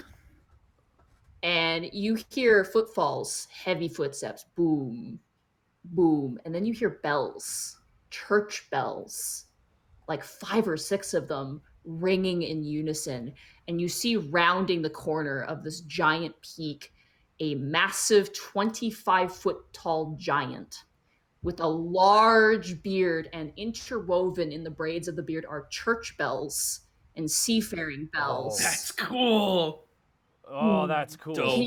He's got hair. He's not wearing anything on his head. He's got hair, white, crisp white hair, like the white water. And you see flowing down his back is a cape made out of blue dragon scales. And he's got a skirt of blue dragon scales with inlay spikes made out of the back spines of the dragon. You know that, Task, when you see it. He's also Somewhat wearing... cathartic. He's wearing a chest plate and armor that's built up of the holes of what look like ships, like battleships that were armored with iron and steel. He's wearing that in his armor, and he just strides down. And one of the coatls, like almost like a fly to him, flies up to him and waves in place, and he dismisses it, and it flies up into the room, into the runestone, like a insect to a bug light, and just disappears. And then like a light switch being flicked off, whew, the runestone turns back into stone. The glow stops, and you see the inlay carvings now. Boom. Boom. He strides forward. He doesn't pay you too much mind. Bring forth the one known as Captain Bladefoot. And his voice echoes across the water and even ripples the water. I just want everyone from the Unexpectables to just go, ooh. Everyone's got to look. Everyone's just got to look at him. Oh, this is not good. And you watch as, like, it's so hard to describe. You watch as coming from out of the water onto that little island, a giant swarm of crabs of various different sizes comes out of the water, kind of like engulfs all the pirates, and they start screaming. And poor Kiwi is just like, he's crying. He just gets covered with crabs and disappears under it.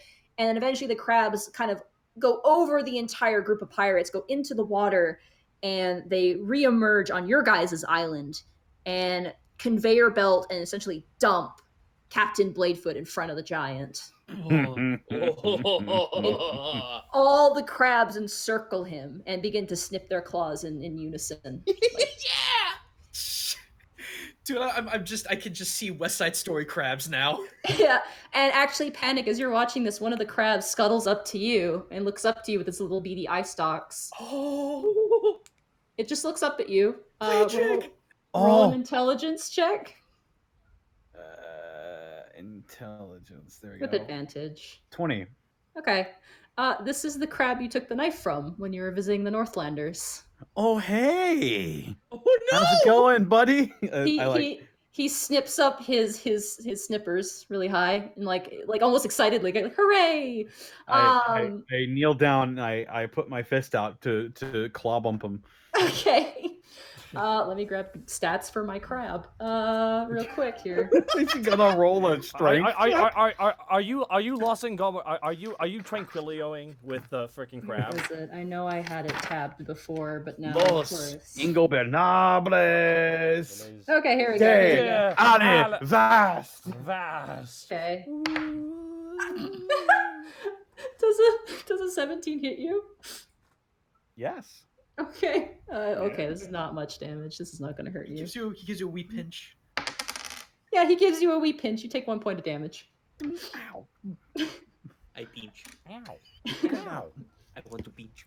And you watch as the storm giant like leans over, and you see Captain Bladefoot. He grabs a sword, and the storm giant just flicks it out of his hand. It goes flying just into the water, and he just grabs him like by his entire body. Just grabs him. This is a big giant. Like storm giants are huge, but this guy is even bigger. Oh, He Panic's grabs him. enjoying this. He's gonna And- take a seat on the ground and watch. He begins to walk up, and as he does, your little crab friend runs up to the giant and like runs up to the giant's foot, which is just massive, and just starts hitting him on the foot. And the storm giant saw him and goes, "What is it, Crabbius the Mighty?"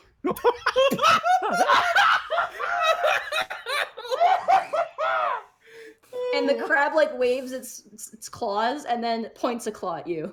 And the storm giant looks down at this tiny little crab and then looks up to you. Yes. And the crab begins to wave its arms excitedly and then like does like a bunch of weird like snipping motions like charades and like goes in a full circle, kind of dances around in a circle and then looks back up to the giant. I see. I will keep that in mind. And he keeps going up. You planned this seed from the beginning, didn't you? Well, I mean, the crab can go anywhere. It's a crab. Quote that shit. Quote that shit. A crab can go anywhere. It's a crab. I mean, let's be honest. Nature's... Why didn't Elon Musk shoot a crab into space? Don't panic. It has "Don't Panic" stapled on the back of its carapace. God.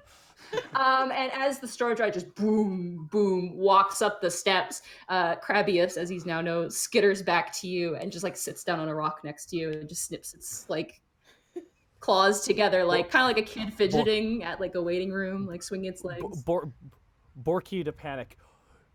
I have no idea what's going on to you. I think I just made a new friend. Oh, congratulations. Leans back. You know, Crabbius the Mighty. It looks up to you with its eye stalks. Like it doesn't like move its body, the eye stalks just shift and turn and look to you. I think we're going to get along just fine. It snips excitedly. I pull out my guitar and I start playing a little ditty. All right, you play a little ditty. And you just hear just groans and pain and just lamenting from that little tiny off island, off of the main island, as the pirates are all like kicking the water. And you do see things popping out and like going to bite at them. You see almost like a mouth. If anybody wants to roll a knowledge nature to attempt to identify what that is. Sure thing. That's a 19. 19, okay. No, I still know jack shit about the ocean, which is thematic. Makes sense. Now Okay, well, that's a 0. That's a 0. 12? 12, okay. Gretel's actually, honestly, these rolls make a lot of sense for your guys' history. Gretel's, it's a dolphin? Like, really mean dolphins. Oh. do they have scars on their eyes? Yeah. Oh no! Lorky, to you, Dolphins they're are bad. sharks. These are absolutely what sharks look like, and oh my god, are they? Oh my god! It's really thin, sharp sharks. Can I do a perception check for poor Kiwi? Yeah, you can. Poor They're really Kiwi. far away, but you can. 15. He's just quietly accepting his fate, just on his side. Just he's a little overwhelmed at the moment. This is my life now. This is my life now, yeah. You also do notice Scarlet actually, and the other kids are kind of secluded themselves to one corner of the island, and they're avoiding the dolphins as well. The Knoll kid is actually like snapping back at the dolphins. Oh no!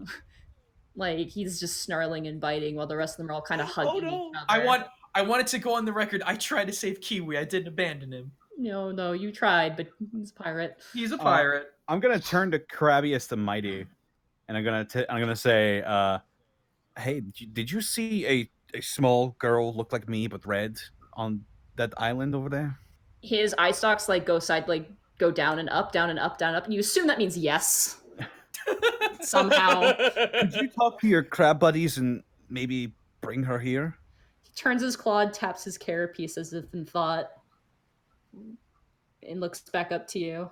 I will play you another special song. Roll a persuasion check with advantage. 17. Okay. Oh my god, we're negotiating with Crabius. Crabius snips his claws excitedly. Excuse me, he is our ambassador to the Ocean Kingdom, and you will show him with the utmost respect. And when we get back to the Sweet Dragon, he's getting all the diplomatic immunity, all that, getting the best room in the house. Better keep Ty away from him, though. Ty, I swear to God, if you touch Crabius, I will knife your fucking hand off. Crabius snips his claws together excitedly and then sits down on a rock and waits for you. Oh, I'm gonna play it now then. Okay.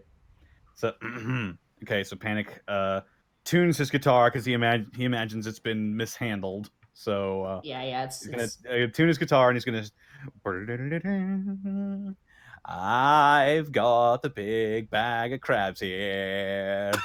I'm gonna put them in my mouth. Oh yes. I'm gonna run around the town on the market day. Everyone will look at me and say, I've got a mouthful of crabs. As you sing this song, more and more crabs and like other weird sea creatures begin to emerge from the water. Even starfish and stuff.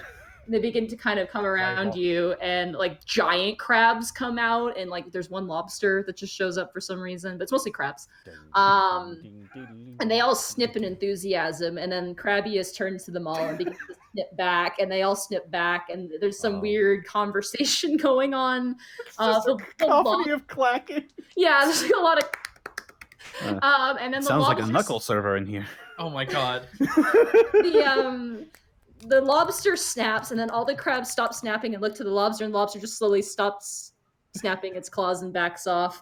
And then they go back to clacking their claws together. And then eventually they all go back into the ocean. And there's some kerfuffle over on the island. And then eventually the kids are ferried over and are dumped in front of you. And Scarlet dusts off her clothes. She's wet. She's soaking wet. She goes, Dad! And she gives you a big hug. Oh, thank goodness Wait, you're what? all right. Oh my god, Panic, you never told us. Well, oh, go ahead.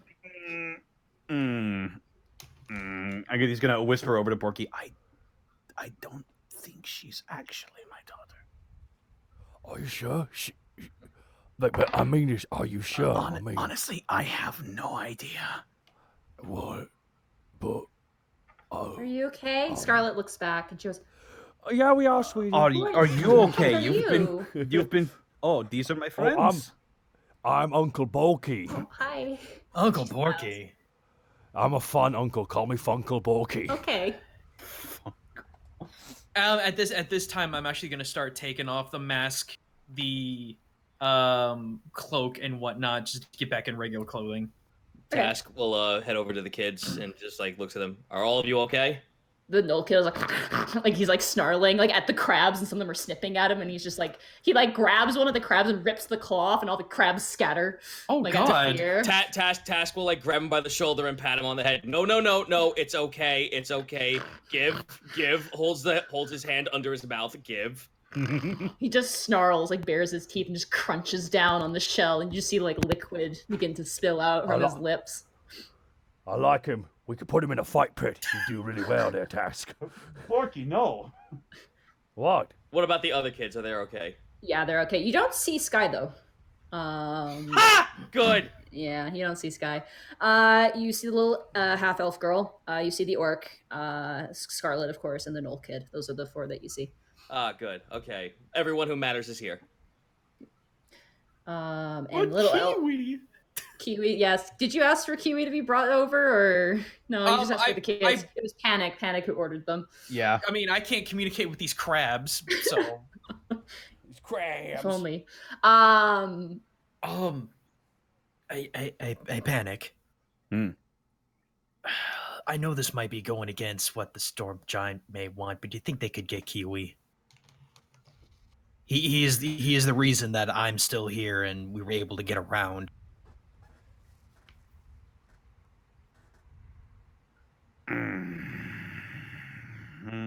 I look over to Crabbius the Mighty. Crabbius the Mighty's gone, actually. He fled with the Knoll kid ripped off his best friend's arm. Usually that's a good signal to leave. I didn't even get to say goodbye. I think that's a no-go. Gretel's. Poor Kiwi. Well, let's figure out where this is going. Tass looks up to... Hey, you knew him for a day. I knew him for 2 days, and he was me best mate. I'm sorry, what did you just say?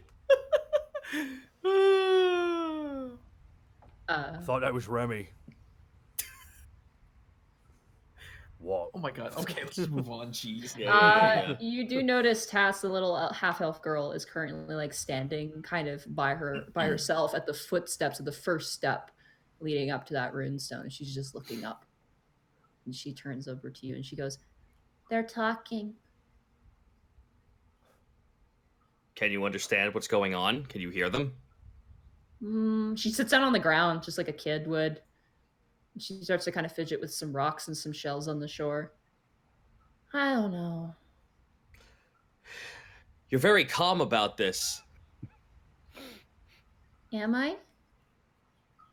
Well, I'll put it this way. You're very brave about all of what's going on with this demeanor you have. The captain got in trouble. He wanted to make this place his new base. And then the giant came and said he broke something. I think it's 'cause there's someone sleeping here. Oh, Lord. Okay. Well, what's gonna happen to the captain and everyone else down there? I don't know. Well, count your blessings that you're not among them. She just sits down. She looks up to the runestone.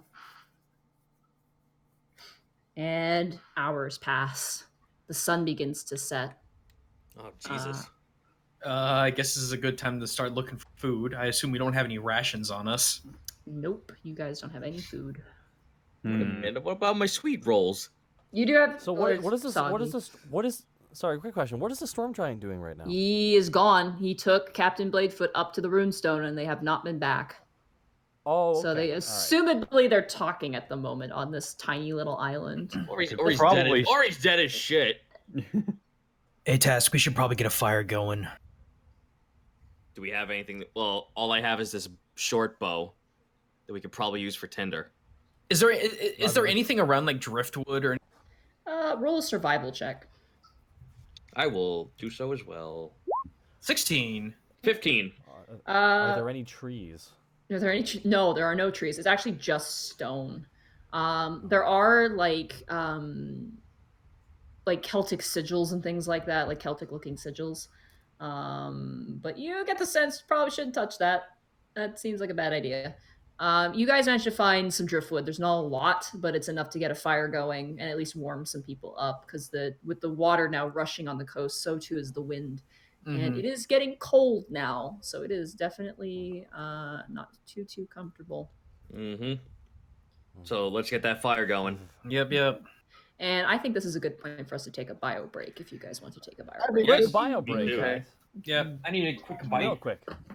Alrighty. 1 sec. Thank you so much, and thank you so much for all the bits and all the subs that we're dropping during that, guys. Thank you so much for all the kindness. Hope you guys are enjoying the Unexpectables tonight. Let's just say that, wasn't expecting what happened, and that was kind of crazy. Yeah. It was quite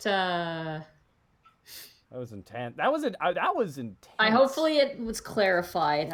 Whenever it gets intense like that, it's kind of hard to explain everything, especially since it was already pretty chaotic, and also it's kind of hard to explain chaotic things. Then it's not chaotic. Plasma Sonico Boom, 1,500 bits. Hey guys, just catching the stream live for the first time. Normally I catch the VOD in the morning. It was 3 a.m. here in the UK. Normally I would be at work till 7. I cut my finger open and got back from A&E. And just in time for the stream. Thank you so much. All right, thank you so much, Plasma.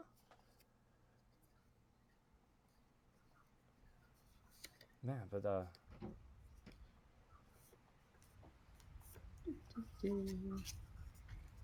you doing? I'm doing okay.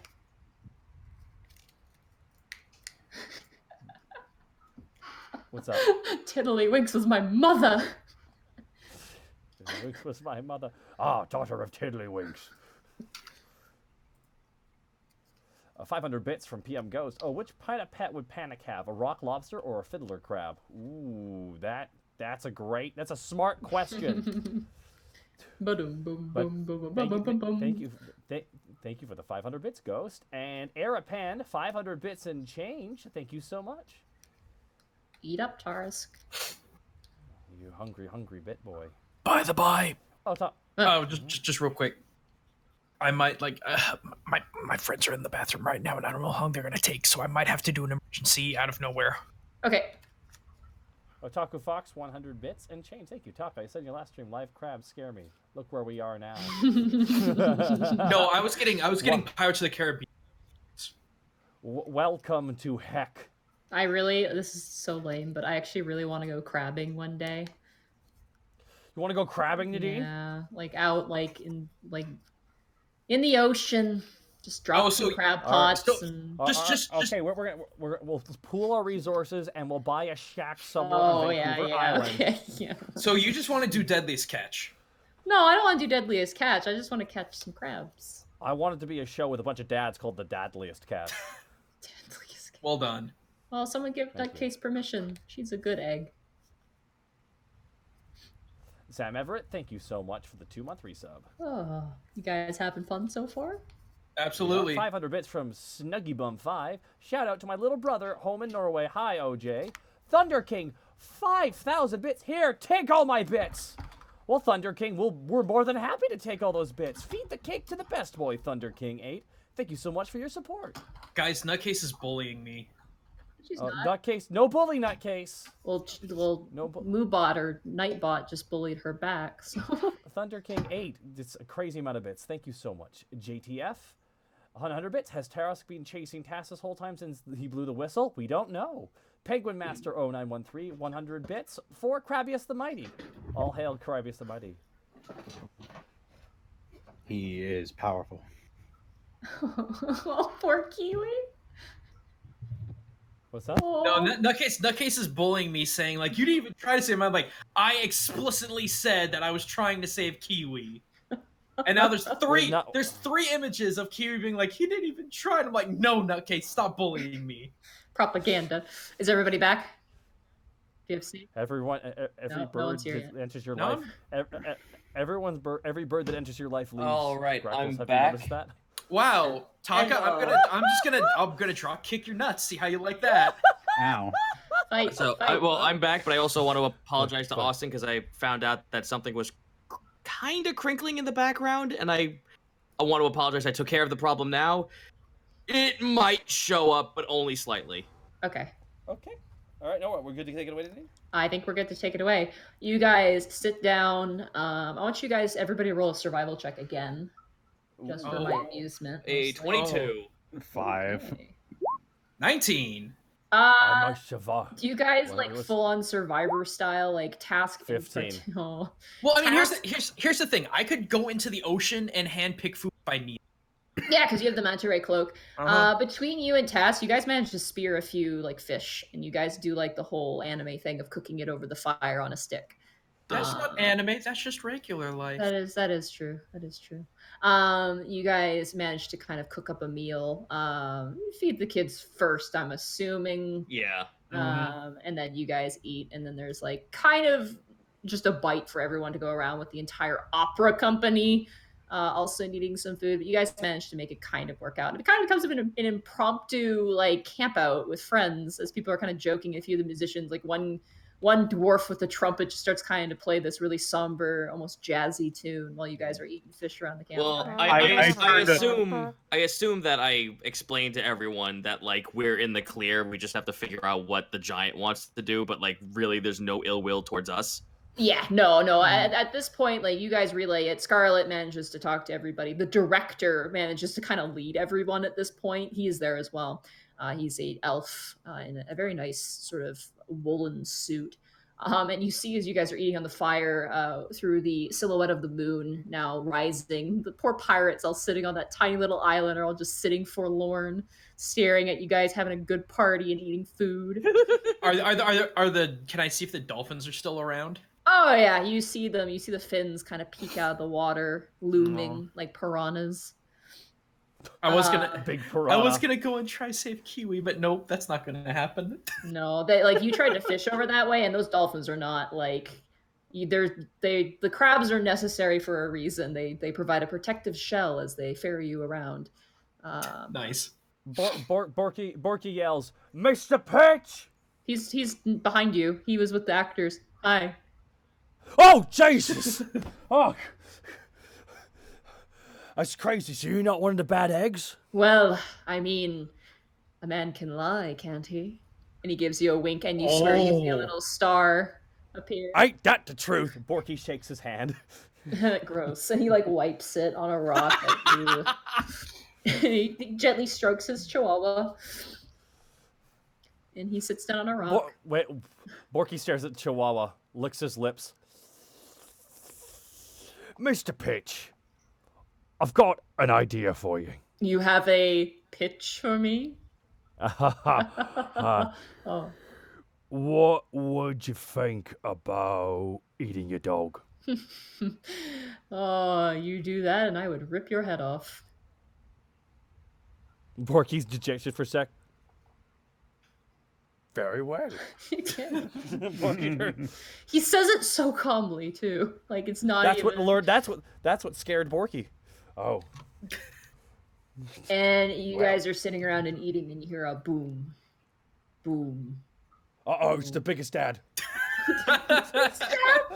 Oh no, well, more like biggest grandpa.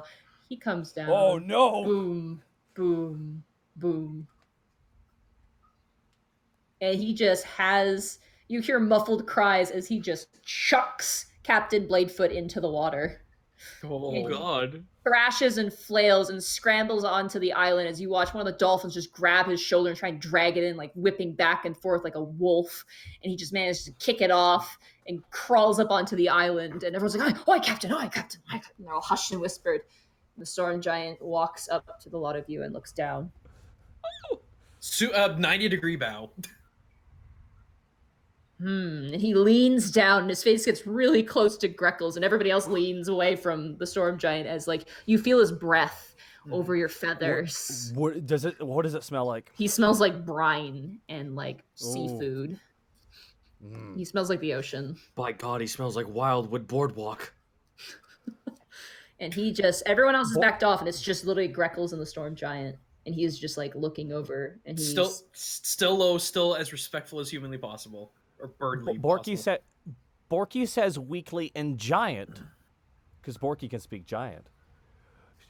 This is Gretel's. He shall speak for us. You are just fucking throwing me under the bus every chance you get. And Gretel's will remember this ellipsis. The storm giant stands up and goes, "Yes, one from the eastern sea. Oh. Stand! You are in the presence of Stormbeard, the rune caller." Stand straight back up.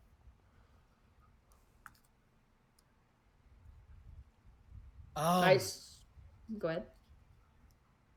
He's cross-armed. He's just staring down at you. Great Stormbeard, thank you for your help, first of all.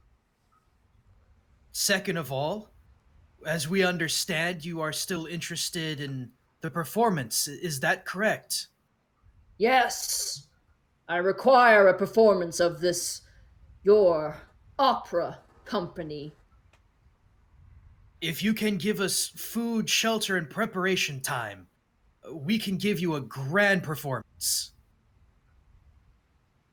He steps back and turns up to the stairs. He goes, "You will set up your stage up here. I will provide you water and food." Thank you, Great Stormbeard. Hey, Greckles, another thing. How about getting us home? The storm giant turns and looks down to you, Tusk. Task will look up at him. Of course, we will honor the bargain of doing the opera, but we were plucked out of our homes under these circumstances. This deal of this performance is no longer that of the pirates. They have forfeited that right when they thought to steal you away from your home. Fair enough. The agreement now goes between us, and if I wish so, I would wish to send you back home, right now. But this performance is not for me. For the spirit that was roused and disturbed by the likes of a man like him, and he shoots out his finger, and lightning blasts into the water. Yo! And all of the pirates just scream as the water fizzles with steam and erupts. Do all the dolphins float up dead? The dolphins... Crabbius, no! No! Crabbius! There's like a moment of silence, and then just bloop, a dolphin surfaces and bobs in the water. Could I have that dolphin in giant? The storm giant actually turns down and glares at you, and he says to you back in giant, he goes, "You would keep wise to keep your greed to yourself in this place." Borky just does 2 thumbs up. And he steadies himself and leans up against one of the rocks. "Getting you home I can do, and I am willing to do. This will be my payment for this opera. The rest of these," and he points to the pirates, "will become servants to that which they've wronged." If you don't mind me asking, Stormbeard, what is this creature in particular? Creature? What is this spirit? His face turns kind of stone and aged. "You ask many questions, small one." I just like to be prepared for what's to come, for the safety of myself and my allies. "If you are curious, then follow me." And he begins to walk up the steps and turns back to look at you guys. I'll go. Task will go. I'm following. I'm very Okay. curious. Oh. Scarlet, not Scarlet. Yeah, Scarlet follows. The rest of the kids stay behind. Actually, no, Scarlet and the elf girl follow. I really should say her name. You know what? You guys are hanging out. Her name's Lisa, the half elf girl. Her name is Lisa. Lisa and Scarlet follow. Starlight also follows. And Pitch follows. Oh. This is Pitch is just like, well, shit, I want to see what's going on. And he follows. And you guys make your way up the steps. You hear the howling wind streaking through the rocks. And you hear the sound of the ocean crashing against the shore. Ooh. And you see the reflection of the moon on the water. And the stars, vivid stars, painted across the sky. Nice. You guys step, clack, clack, clap up the steps. It's kind of hard. It's giant-sized, but you managed to make your way up. I climb. Yeah. Are these giant-sized steps or regular-sized steps? They're giant-sized steps, but there's like patches on the sides. You guys kind of walk up like a little bit like a dirt trail. But the nice steps are his size, and he doesn't really wait for you. He just walks. There's like half respect there. He's willing to engage with you, but there's a sense of divide. Anybody who wants to roll knowledge history. Yes, ma'am. Yes. 20. indeed. 20. Oh, nice. Nah, no thanks. 6. No. 16. You lived in a What is? mountain. Yeah. No, that makes sense Ele- though. I'm happy I'm getting these rolls. 11D. Okay. Greckles and Panic. Storm giants tend to only really socialize if it's for making kids. Beyond that, they're very solitary. They have a range of personalities based off of this. You've heard stories of storm giants being kind of boisterous. You've heard stories of them being kind of reclusive. You just get the sense he's just not used to people and he doesn't really want to deal with people, yet he's nice enough and he knows better to, be friendly. Like, he's not trying to be mean, it's just he's not used to it. Right. Socially awkward. Yeah, he's kind of no, he's socially awkward. Just doesn't want to deal. He just doesn't want to deal with this crap right now. No, he really doesn't. Does Starlight need help with the steps at all? Yeah, she does. She's kind of staggering a little bit. She's wearing like her performance outfit still. Borky holds her hand. Thank He's you. like, there you go. No problem. Why are you coming along? I'm curious to see why we must perform, and frankly, the director's a bit of a coward, so I might as well learn. Who is the director exactly? Oh, the director. His name is Francis Beetleby. Francis Deedledum, I see. Beetle. Borky nods. Beetleby. Never mind. You know what? I know this one daughter called Professor Crumblebum. Oh, Rufus Crumblebum. Oh wait, or is it Bumblebee? Dang it! I think that's wrong. God, moving on. You hear Task just groan. Rumble fungus. I'm actually Greckles is going to take great interest in trying to read the body language or anything from Stormbeard. Okay, Stormbeard is moving, and with every time he sways side to side, all those bells in his beard just cling, cling, cling, cling, cling, cling, cling, cling, just like echo out in this beautiful chorus. You get the sense that he spends most of his time in the water, so these probably don't make as much noise. So it kind of seems to be bothering him just a little bit, but he's willing to do it for the aesthetic. But he strides up, and you get the sense that he's old. Roll an insight check. Oh, damn it, 8. You're looking up, you see up his nose. It's clean. Great.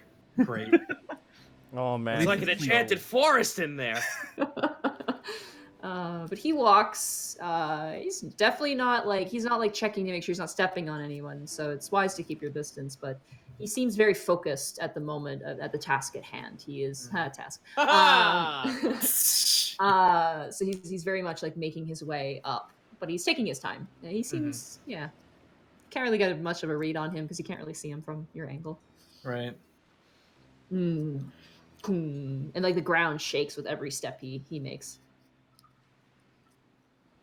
And eventually, you guys reach the runestone. And from down below, it doesn't seem that big. This thing is huge. This thing is bigger than almost 5 times the size as Liza's giant crystal. It's massive. It's this massive white stone with this beautiful, clean carving inside of it. And he steps up to it and he touches it with his hand. His giant hand spreads his fingers across it. And it begins to glow like a forge, a white forge. You sense a little bit of warmth from it.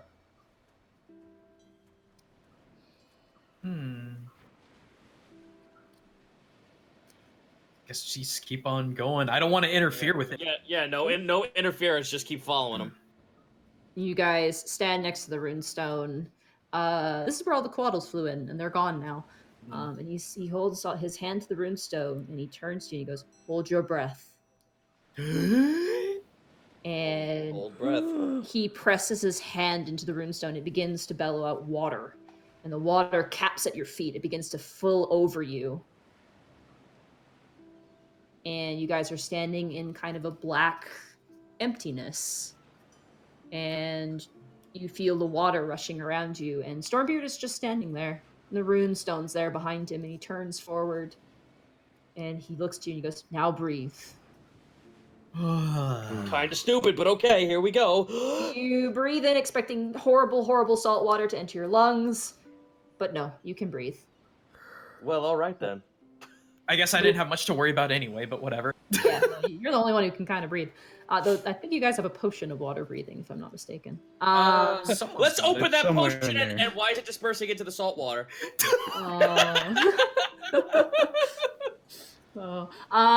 You appear to be in some sort of vision realm of some kind. Ooh. And Stormbeard crosses his arms and goes, "Thousands of years ago, when I was but a young rune caller, I learned a valuable lesson." And you see a small coast town of humans in the distance. "We have but one simple job. We tend to the needs of the ocean, as Uspa commands. We are not like our other storm giant brethren. Our purpose is Grandeur. Foolishly, I made aid to a human village long, long ago. And in return, the humans thought to give me a sacrifice, to which I never asked." And you see just the endless sea, and you see a small form thrashing in the water. Oh. Oh no. "Had I known, I would never have helped." And you see rising up from the sea a big hand, his hand, of a younger Stormbeard lifting up the form. "I was far too late. The waters had not drowned it, but the cold had killed it. Aspa granted me this small creature's final words, and I asked it what it wished for." And you see up close, almost a faceless form, forgotten to time. "I asked it what it wished for in its final moments. It dreamed of large stone cities, and to see the plays on the street side, to wear a beautiful gown, to see an opera. I did not know of these things, but I've learned of them since then. I buried that creature on this rune stone to remind myself to never meddle in the affair of the small folk. That is until the pirates came and carved into this holy land, disturbing the spirit which rests here. Now I wish to set that spirit at rest by granting it its final desire." And the water just drops like a bucket, like, and you guys are back on that mountain peak. "If it were for me, I would send you home, but it is not for me." It's for her. He crosses his arms. A heartfelt request. Something "Do that not seemed... pity me." And you feel the waves crash against the coast as he kind of seems very like chuffed and angry. "Merely laying a mistake to rest. If you be willing to do so." I believe we all would honorably. "And then I will Starlight. send you home." Borky looks to Starlight. Do you think everyone in the opera would want to do that, Starlight? "I certainly think so." She looks up to Stormbeard and gives him a nod. And Stormbeard kind of like nods back, and all the bells ring. And you just see Pitch on the ground like, "It's the saddest thing I've ever seen." He's just like crying and hugging his dog. Is the dog licking his tears, like trying to be a good No, like the therapy dog's dog? eyes are like bulging out like those little like stress reliever toys. Like its eyes are popping out. He pulls out like a silk like handkerchief and like pats his eyes. "Tomorrow at dawn, the show." It shall be Very done. well. Oh, Stormbeard, we have an accord. "Were you going to say something, small one?" Oh no, I was just gonna say it was on. Whether or not you don't see it as honorable, I still believe it as such, and I feel we have an accord and can agree to all of this. "Excellent. Tomorrow at dawn." He kind of shoos you away with his hand. He goes to like leave, but he's like, "What the hell am I doing? I live here. You Yeah. guys Get out of here. Go. Scamper. Get out of here. I guess Borky leads Starlight down by her hand again, because going down will be even harder. Yeah, and we're gonna do a time jump here Yay! to tomorrow. You guys get all your spell slots back. You guys are healed up, I think. I mean, you guys didn't take damage. No. I did. Panic did. I will say, Panic, do you want to talk to Scarlet? Yeah. Everybody else, you guys head to bed. No real need to keep watch. You kind of got the best watchman ever of all time, keeping an eye on you up in his runestone tower thing. Mm-hmm. Scarlet is kind of like chasing the kids around. They're kind of playing. One of the kids has like a crab claw, like the one that the Knoll kid had, and one of them's like wearing it like a mitten and going, "I will destroy you!" and like chasing each other. Oh. It's pretty cute. Playing Scarlet, Crabbiest the Mighty. yeah.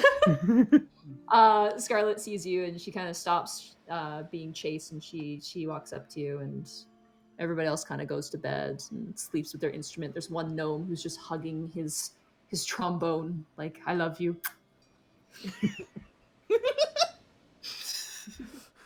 Music nerds. The fart Yeah. machine. I said a trombone, not a tuba. Ah, I see.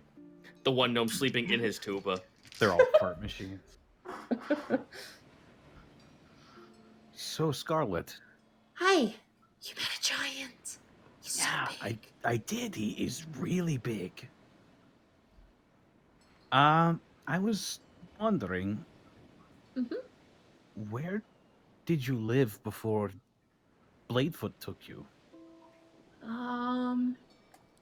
Let me see if she remembers. I was really young at the time. Palmerton?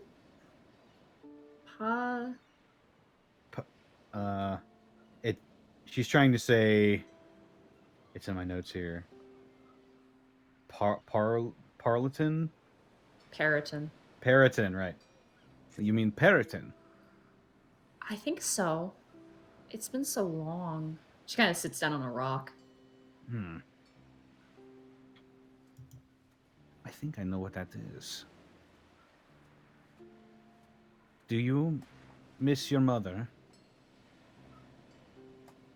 Yeah. She kind of begins to fidget with like a rock in her hand, side to side. Roll an insight check. Let me grab it here real quick. 20. Modified 20. You get the sense that the mother's not in the picture anymore, and Scarlet might know that. Mm. And she kind of just takes the rock and chucks it into the water, and it scatters across the ground and just poof into the water.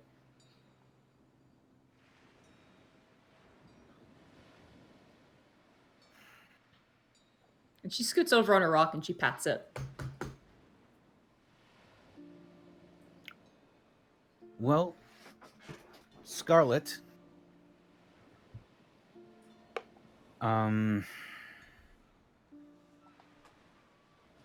If you don't have anywhere to go back to, you can stay with us. Really? Yeah. But I want to be honest with you. Okay. I don't think I'm your father.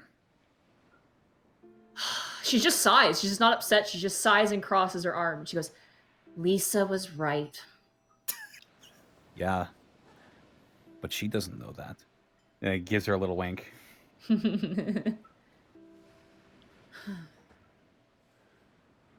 But if you've got nowhere to go, I've got the place and can certainly stay there. And we can take care of you there. I wouldn't mind. Feed you, take care of you, play with your friends. Probably have more fun than you would ever have on old Bladefoot's ship. It kind of sucked. Yeah, sure did. Well, hey now. I don't know. I had a good time. I had a grand old time. I learned about new technology. I got shot. I had sweet rolls and learned that there are sky whales, and I'm gonna kill one day. I got shot to a pirate twice. Stop bragging. Sorry, I kind of jumped the gun on that one. Well, it's all right. I just saw you and I got so excited. I thought, finally. But How old does Scarlet look, by the way? like 10, 12.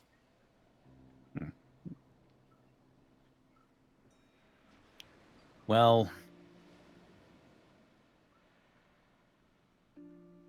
I once told someone that life has no rules, and it isn't fair. So you've got to make it fair. And I'm hoping I can make your life a little bit more fair. Okay.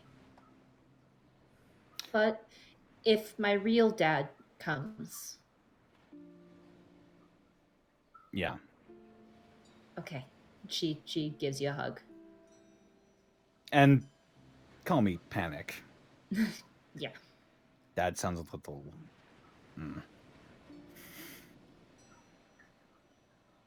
Panic. And she kind of like walks, like thinking about it. Like, why is that a name? It's ancient tiefling. I can read common. Panic in common needs to freak out. Does Panic know that? I want to imagine he didn't. I want to imagine he didn't. Just, oh god. Just like the startling realization, like, shit, is that what it means? Monty, Uh-huh. would I know that? Roll an intelligence check with disadvantage. With disadvantage. Yeah, for my amusement. Okay. Natural one. What? No way. That's awesome. Oh fuck. Scarlet laughs and just walks, and then she goes to bed. And you guys all go to bed. And you sleep. And you guys wake up. You have some kick-butt breakfast, which includes fish. It's time to get bulky. Oh god. It's time to get bulky. I imagine the Knoll kid howls in response with it. Oh my god, it's idiot in stereo. You guys all wake up, and as you guys do, the actors, the poor pirates are still on the other end of on that island, and the rest of the actors and whatnot at this point, throughout the entire morning and the day, as a collective, you guys set up a makeshift stage on a smooth bit of stone. The storm giant does help a little bit, but he doesn't seem to want to like be around you guys a whole lot. It's kind of like you guys just do your thing, like kind of wave. I imagine him kind of just like, it's like peering over a picket fence, just a little eye and a little bit of his head looking down upon the small people. Like, the fuck are they doing? Yeah, he's just kind of watching with like, it's like almost like a dad, like, this is like something for not him, and it's like a dad trying to understand and being like, I don't know what the heck's going on. What are these Yu-Gi-Oh cards? I can't unhear the storm giant having Dad's voice. I know, I know. But eventually, you guys set up the stage, and as it's kind of like everyone's beginning to get into place, the orchestra is playing a drawl, like they're kind of practicing tuning their instrument. One guy like plays his he's playing like, he's got a viola, and he's like practicing with the viola, and he's like, huh, and he just keeps practicing, and then he just turns it and dumps out the water. You just kind of Hey, shakes Monty, his head. before everything gets kind of crazy, I would actually want to offer my services and my illusion Oh, we're getting to spells. that. We're getting to Oh, that. okay, okay, okay. As you guys kind of like work, you help kind of set up the last bit of the stage, bring up the curtain. Yeah. You guys are kind of improvising. The giant's helping as much as he can. Scarlet actually does approach the four of you, and she goes, so good news and bad news. Okay. You mean Scarlet or Starlight? Starlight, sorry, Starlight. I'm getting them Oh, confused. okay. Starlight, Oh, the it's- drow. She walks up. Yeah. So good news and bad news. Bad Okay. news first. Good It news means we don't first. have them, is the bad news. Okay. And the good news is some of our actors actually didn't get captured. And the bad news is we're going to need someone to replace them. And she hands you guys, like, very reluctantly hands you guys scripts. Oh, okay. Oh. What part am I reading? What part It's- am I reading? It's just a minor part. It's just Yeah. one line for each of you. Okay. I am so down for this. Tash just looks at the parchment of paper and starts reading it and is confused all get out and looks at Starlight with just complete confusion. He has no idea what the fuck. Like, going to the opera was the first time he ever experienced human performance. Okay, what we'll do, and she points, she gets like kneels down to you and is kind of offensive. She gets back up and she goes, what you do is you read that, okay? And then you go on stage and you say it, okay? And you pretend you're someone who you're not. Starlight, what are our characters? Task, you are a soldier in the war. You're seen as first. And then Panic, you are a messenger who perchance hears the maiden song. And Borky, you are a herald. You yell out and announce when people come in. And Yeah. Greckles, you are a shop owner, the cruel shop owner who actually is really mean to me. So that's your role. Got it. Borky goes right up to Greg. Goes, If you're mean to her, I swear to God, Forky, get out of my face. It's an act. It's an act. I'm in your head. I'm in your head, Greckles. I'm just gonna, you know what? I'm gonna acrobatics away. You're gonna cartwheel cart- a whale? I just cartwheel away. I don't care. I don't give it. You guys know. You don't understand. You don't understand. This like. You don't know in character, but Greckles just loves the opportunity to act. When you consider in his home, he had to sneak out in order to see Kabuki, all of these other extravagantly produced acts. He's all about this. Okay. As you cartwheel away, everyone gets into places, and you guys are rushed, and you guys are dressed up. Task, you are donned up in very fake armor. Panic, you aren't changed at all. Hooray. Greckles, your hat is removed, and you're given kind of like a shabby shirt. And Oh, screw that! Borky- Wait, how long's the performance? They're starting right now, so you don't have time to go and get Oh, something. No. I got spells. Oh, I right, would- yeah, you do. You I have the would've hat. Yeah, that's true. No, I don't. No, I don't have the hat. No, I got you don't spells. have the hat. You I put got it spells. No, like I would assume we would ask how long this is going to be, so we have some kind of time frame. 3 hours. 3 hours? Yeah, operas are long. I can make that work. How much?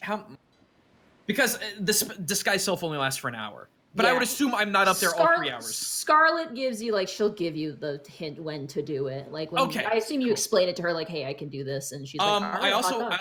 also want to explain to her if the dragon is there, I could mist it up to make it look smoky-ish. If they need additional players. She actually is like, can you make an illusion? Oh yes, ma'am, I can. Make a dragon. I don't care about anything else. Just make the dragon because the puppet's gone. It's destroyed. So that's your guys' It thing. will literally take up all my first spell slots, but I'll do it. Do you guys see what's on the screen right now? Yes. Okay, Yeah. cool. Yeah. So the fanfare begins and the overture begins to play. Before that, Panic actually wanted to go up to Starlight and be like, actually, I don't know if you were informed, but I am also a musician and I do have my instrument here. So if you need anybody, She grabs you by each arm, like she's stressed. She's like a director, and she's just, I know that, I appreciate that, but right now I really need you to be an actor. Okay. I'll put in a good word for Crumblebum. I'll take it. Bat's eyelashes. All right, You're all the best. right. You're the best. You're the best. You're the best. Thank you. Thank you. Thank you. And she rushes, and the first act begins, and the triumphant music begins to play over and over and over again. And the battle scene from the first part of the opera begins to play out. And the storm giant's sitting, and he's kind of resting his hand on his head on his hand and his elbow, and he's kind of leaning on this makeshift chair. He's just sitting on a rock. Just like, all right. But you do notice next to him, in this particular place he pointed out, is a very small set of stones, which you assume is the grave. And the play begins to go, and there's this big battle of all the fights, and it actually kind of entices the giant. The giant's like, oh, hey, this is actually kind of cool. And then Task, you are rushed out on to the stage. I hope you memorized your lines. What? No. Oh, fucking hell. Okay. Oh. Whoa. There we go. All right, Task, you're up first. What was your line? No writing it down. Don't you dare cheat for this. No writing it down. I literally had to fucking look away from the computer screen to make sure I wasn't getting an important phone call the whole time. Fuck. Okay, you have to make it up. Uh, DND improvisation. You are thrown out, and the captain, the actor who's the captain, goes up. Sir, what report do you have of the battlefront? My lord, all my men are gone. All 45 of them. The demon has taken hold of my entire men. My fleet is gone. We must counteract. And immediately the play continues, and you stand there at balance, and eventually the scene ends, and there's a bit of a pause waiting for an applause, and the giant kind of like looks around like, what the hell do I guess I just boom, boom, boom. He claps his hands together, and as he does, waves rush out of the island, and you can see the pirates like, down below. Then there's a beautiful song of one of the female performers singing this beautiful melody, and then Panic, you are up next. Nope, you don't get to see. There you go. Panic, you're up next. Okay. Oh, these maidens so, rings absent on their fingers and hearts full of dreams. Oh, my lordship, Renginvir, your heart is needing so a hand to hold. A heart to heart, your own, my king, and another. You watch as the storm giant like. Actually, Task and Panic roll performance checks. Oh, fuck me. All right, here we go. Wahoo, 12. Okay, you're rusty. You've never done this before. Let's but see. Like Starlight is like, good job. I'm gonna. All right, let's slap some stank on this one, provided I don't get a natural one. All right. There's a 20 and entertaining chord. Okay, but can you do that on not playing an instrument? Whenever you make a charisma performance check. Okay, yeah. Nice. Can you click that so I can see what it does? Yeah. Boom. Wait. You gotta click the red thing. I did. It just folded it out. Oh. Wait. You have to click the chat button. There's like a little chat symbol, like a. Okay, got it. This is new. That. This is weird. Entertaining career. Make a charisma performance check. You can spend 1 use of bardic inspiration. Roll a bardic inspiration die. Add the number rolled to your ability. Okay, so roll a d6. Slap some stank on it. 4. The storm giant actually like wipes a tear from his face. He's like, he steadies himself on his chair. And he watches like an entire thing of seagulls brings down like a giant clamshell with what it looks like a drink, and he starts drinking. He's really enthralled at this. He's leaning back. Barky, it is now your turn as the next scene begins, and there's a carriage, quote unquote, brought onto the stage. Borky just stands there. Starlight goes, come on. I am Harold. I am announcing that people are coming. Very important. Roll. I am Harold and Borky. Roll a performance check with disadvantage. No! He can't read! You handed him a script! Right, that's true. He can't read. You remembered that. Good. But yeah, roll a performance with disadvantage.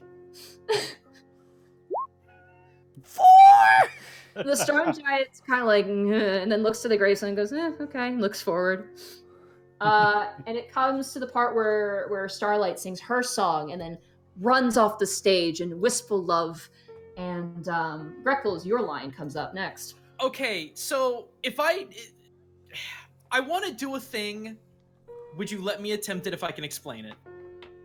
Being the sneaky bastard, I would have actually tried to write down my lines somewhere on me and sneak it.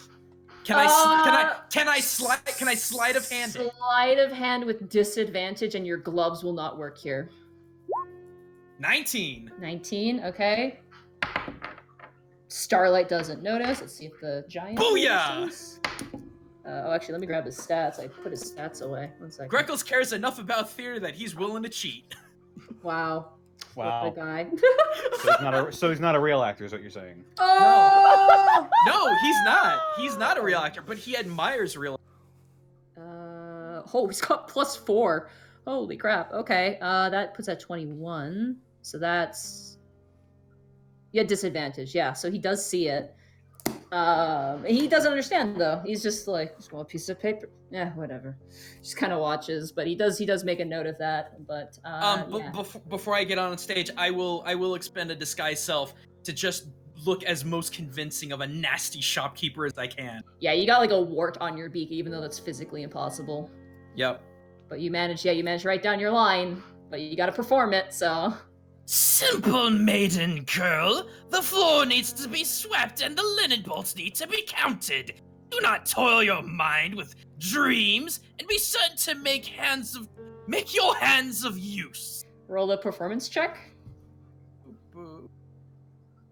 Oh god, that is a nat 1. That is a nat 1. As you're reading through your little disguise falls out onto the ground, you scramble and you pick it up.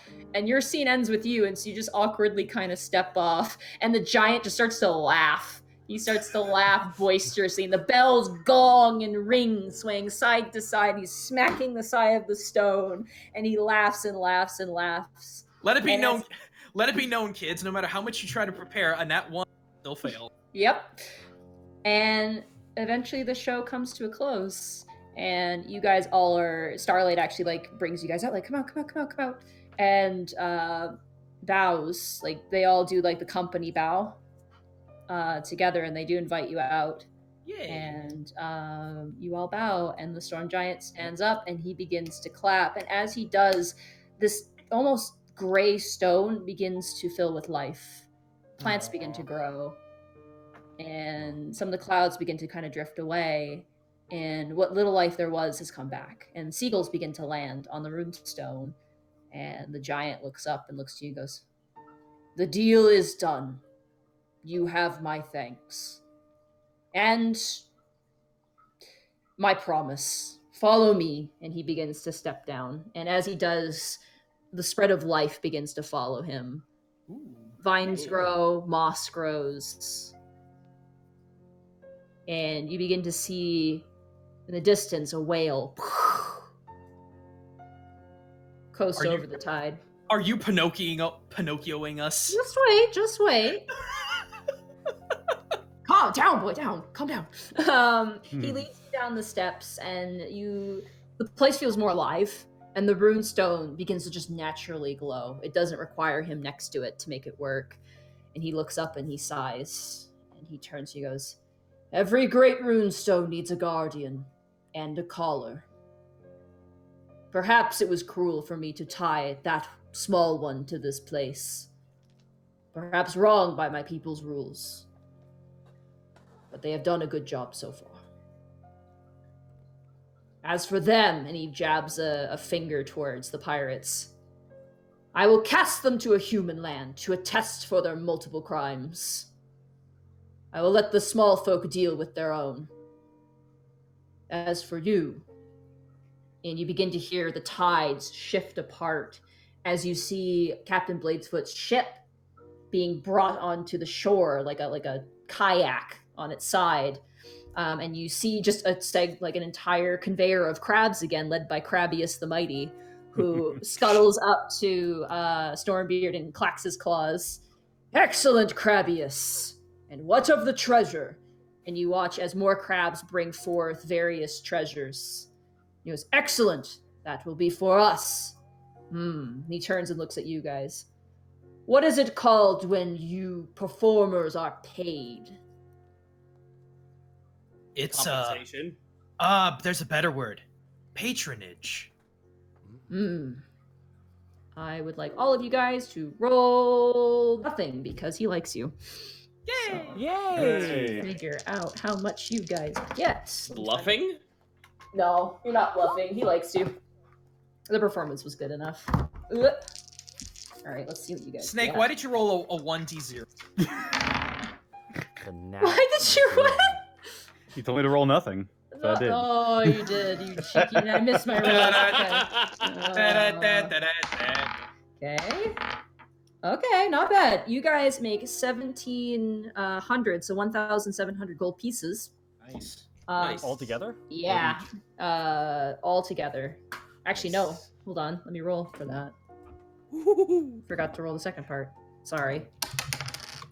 That is 2. So times 2. 1,700 times 2 is... I can't math. 3,400. Yeah, so you guys make 3,400 gold pieces. Divided by Oh, 4 wow. is we And- each get 850. There you go. The actors are also compensated in the same way. Like, crabs just walk up to them and just throw, like, pearl necklaces at people. Aww. And, like, one guy, like, one of the crabs has a battle axe and is, like, running up to, like, one of the gnome performers to give it to him. The gnome performer's like, oh, and begins to run away. And it just drops the axe on the ground and scuttles back into the ocean. And the storm giant goes, there is plenty of fish aboard to feed you. And the whale shall ferry this vessel back to its rightful owners.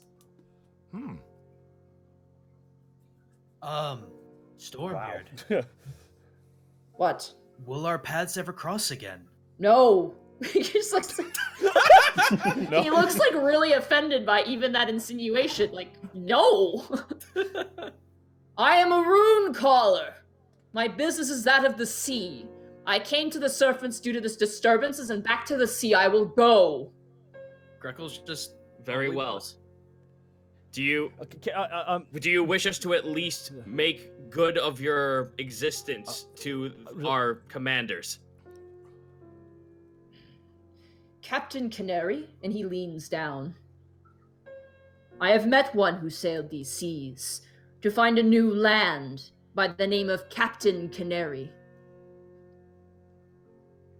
We sat down and drank wine, and his chef made the most delicious food. What a Boys. beautiful halfling he was. Boys! What? Let's talk about His Ty name- Orpington. He's talking about Ty. That's crazy. That's Ty's boat. We know of the chef you speak of. He actually is among our companions back home. He's been unfortunately cursed by some hag. His face is that of a fish. The storm giant just cringes when you say that. A sea hag. Yes. Yeah. They have grown more Cursed powerful over the years. Them and those dreaded blue dragons are a parasite upon this beautiful ocean. Do you want me to say anything to Ty for you? Tell him that the chicken was delicious.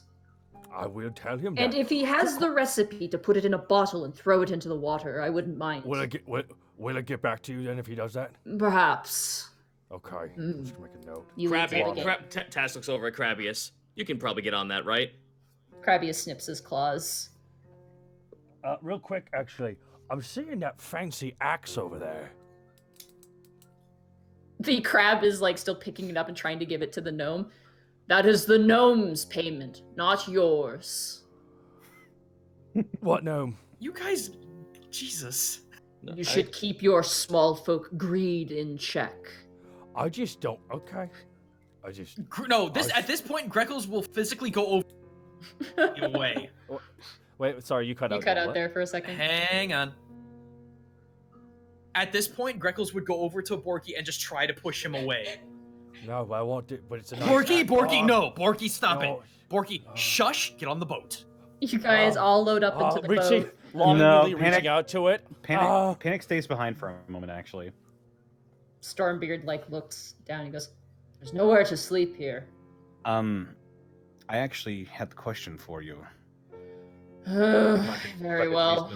If I could be so bold, you seem attuned to storm magic, obviously. Yes. I myself, I've always kind of been naturally attuned to thunder magic. He kneels down and kind of gets a better look at you. Yours does not come from that of nature, but what has been stolen from nature. Oh. Oh dear. Had a lot, actually. Feel no shame. All small folk do this to some regard. I want to use my music to help people. Perhaps your interest would be suited at a temple of Uspa. I've heard that name before. God of the seas. Commander of the ocean. He waves his hand and waves erupt from the side of the island. And the creatures that call it home. And the skies that guide us. And thunder. Your sea folk did... The creatures of the sea did tend to like my performances. Yes, Krabius spoke most highly of your talents. He said you were a radical dude.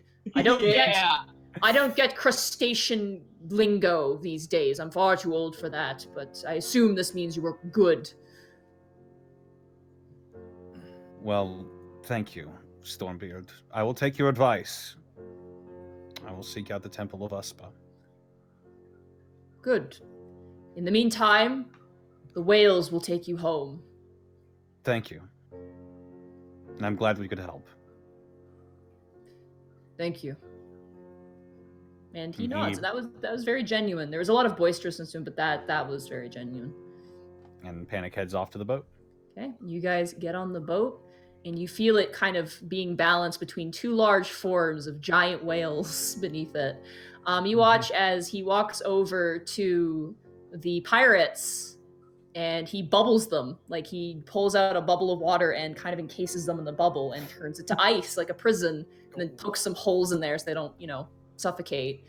And then he begins to walk into the water, keeping the bubble aloft in his hand, and goes the opposite direction with them in tow. Real quick, I'm assuming Scarlet also got on, right? Oh yeah, Scarlet's on the boat. She's actually waving at you as you're kind of climbing aboard on the gangplank. Okey-doke. Yep, she's there. All the kids are there.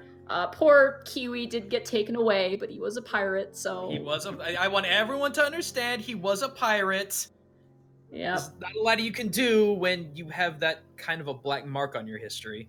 Mm-hmm. He sold people into slavery, guys. How does that make you Whoa. feel? Yeah. In the arms of a granddad.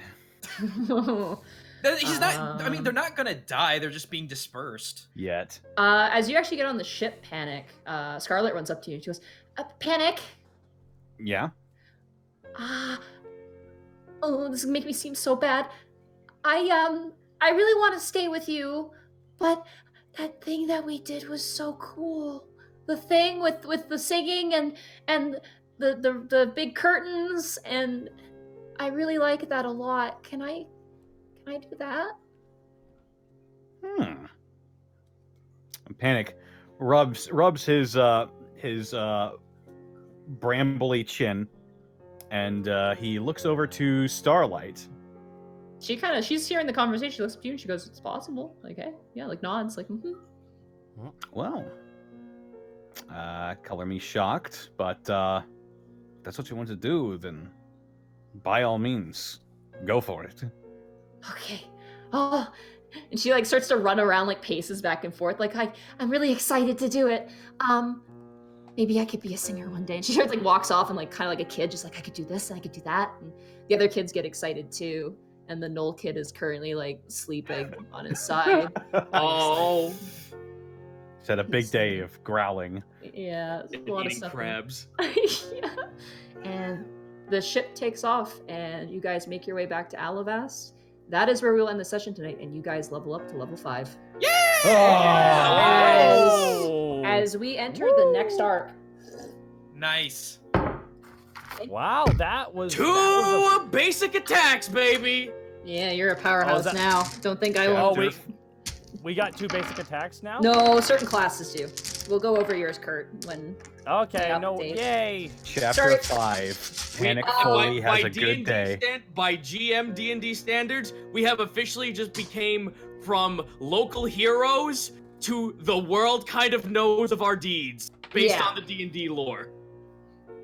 Though I'm not really following that, but I know, but I'm just saying, like, this is pretty monumentous of all things considered. It's a pretty good power spike, which reminds me, we'll have to talk at one point. I know you're moving, but at one point, Zito, we should chat. But yes, thus ends whatever the heck we want to call this quote-unquote arc. It was kind of a weird all over the place arc, but it was. It was fun. On to the next chapter. Chapter 5. Panic Foley has a good day. That'll never happen. That's never gonna happen. Panic has a straightforward good time. Oh, hey, you have your mansion return ticket. That is true. I'm gonna give it to Ozzy, but oh well. All right, we can stop our recording, guys. I think. Yeah. Bye, Austin. Thank you, Austin. I will. Alrighty, that's good. But this was fun. I felt like it didn't have much to add, but it was so much fun listening to all of it, though. This was really neat. Sorry, it's kind of out of. What? Don't even apologize. This is 33. This is 34. 34. Episode 34. Yeah. Okay, Duration 1,000 bits. I want a high five, Monty, for the bits. Did a good job. You did a good job, and we also got 500 bits from Monkey D. Luffy 505. That was good talk choice, by the way. That was really awesome, Nadine. I love that. This was such a fun session. It was a side adventure, but at the same time, I really quite loved it. I'm a robot. 1 second. Expected we would go with the pirates, do the bit, and then we would get returned. But I learned some lovely things about the monster manual, including that koalas, for whatever reason, are a challenge rating 4 monster, and yet can speak every language, speak telepathically. They're good. They are good, yeah, but they are broken. Like, they have a change shape. It doesn't specify when that happens. Wait 1 sec. Guys, sorry about this. I don't know what's happening to the signal. Signals.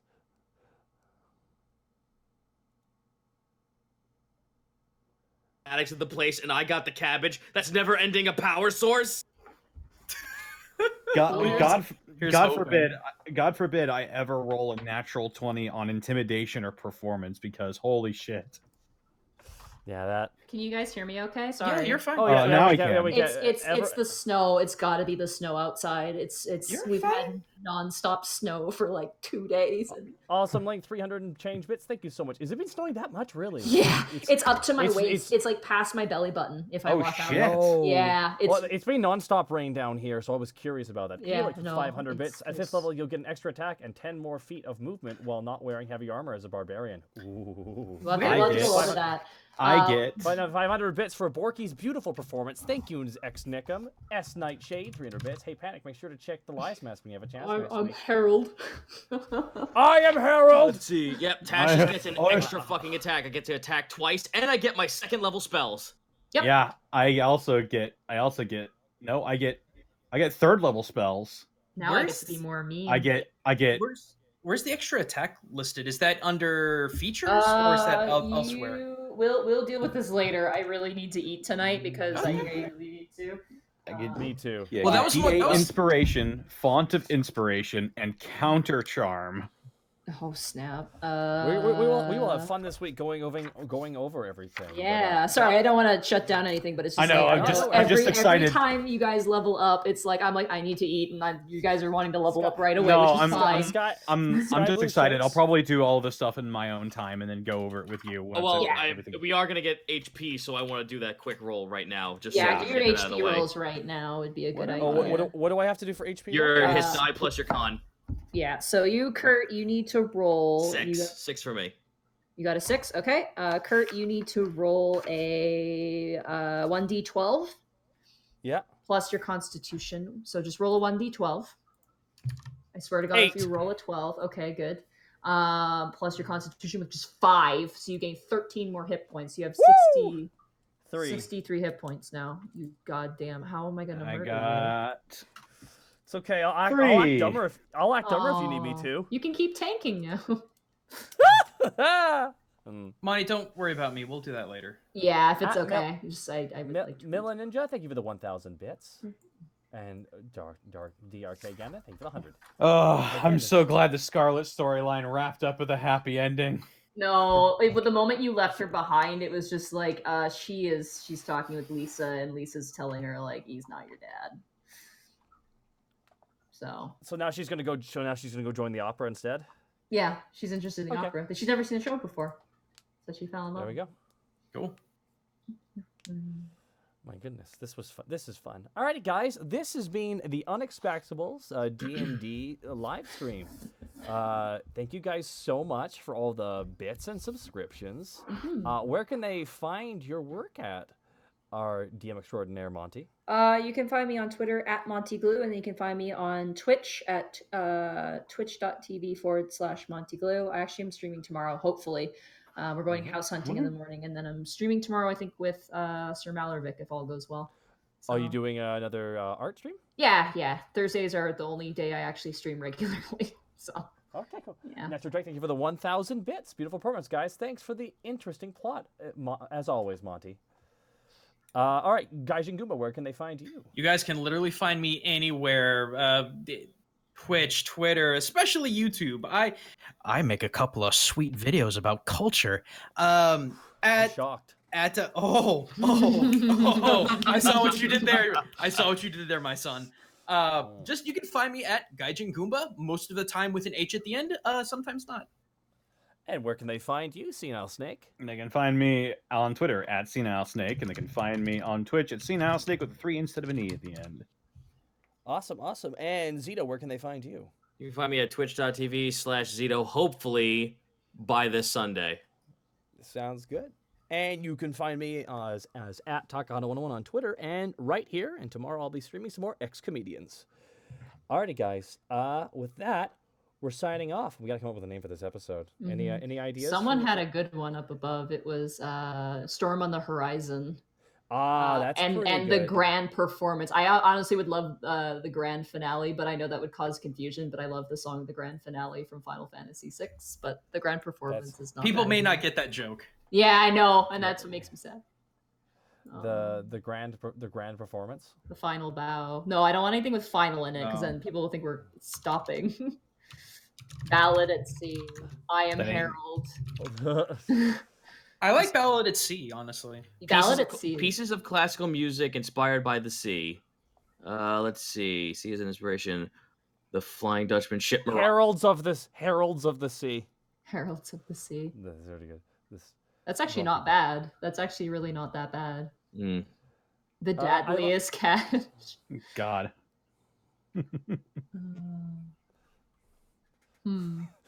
Storm Daddy. No. Do we want 1 million downloads? Because that's No. how you get 1 million No. downloads. Heralds of the Storm. Snakes on a Ship. Oh my god. That's pretty good. That one's pretty good actually. Snakes on a Ship. A giant performance. That's not bad either. Giant performance. I like that one. That's good. A giant performance. A giant performance. Yeah. A giant performance it is. Alrighty, guys. Talk to you later. Take Bye, care. guys.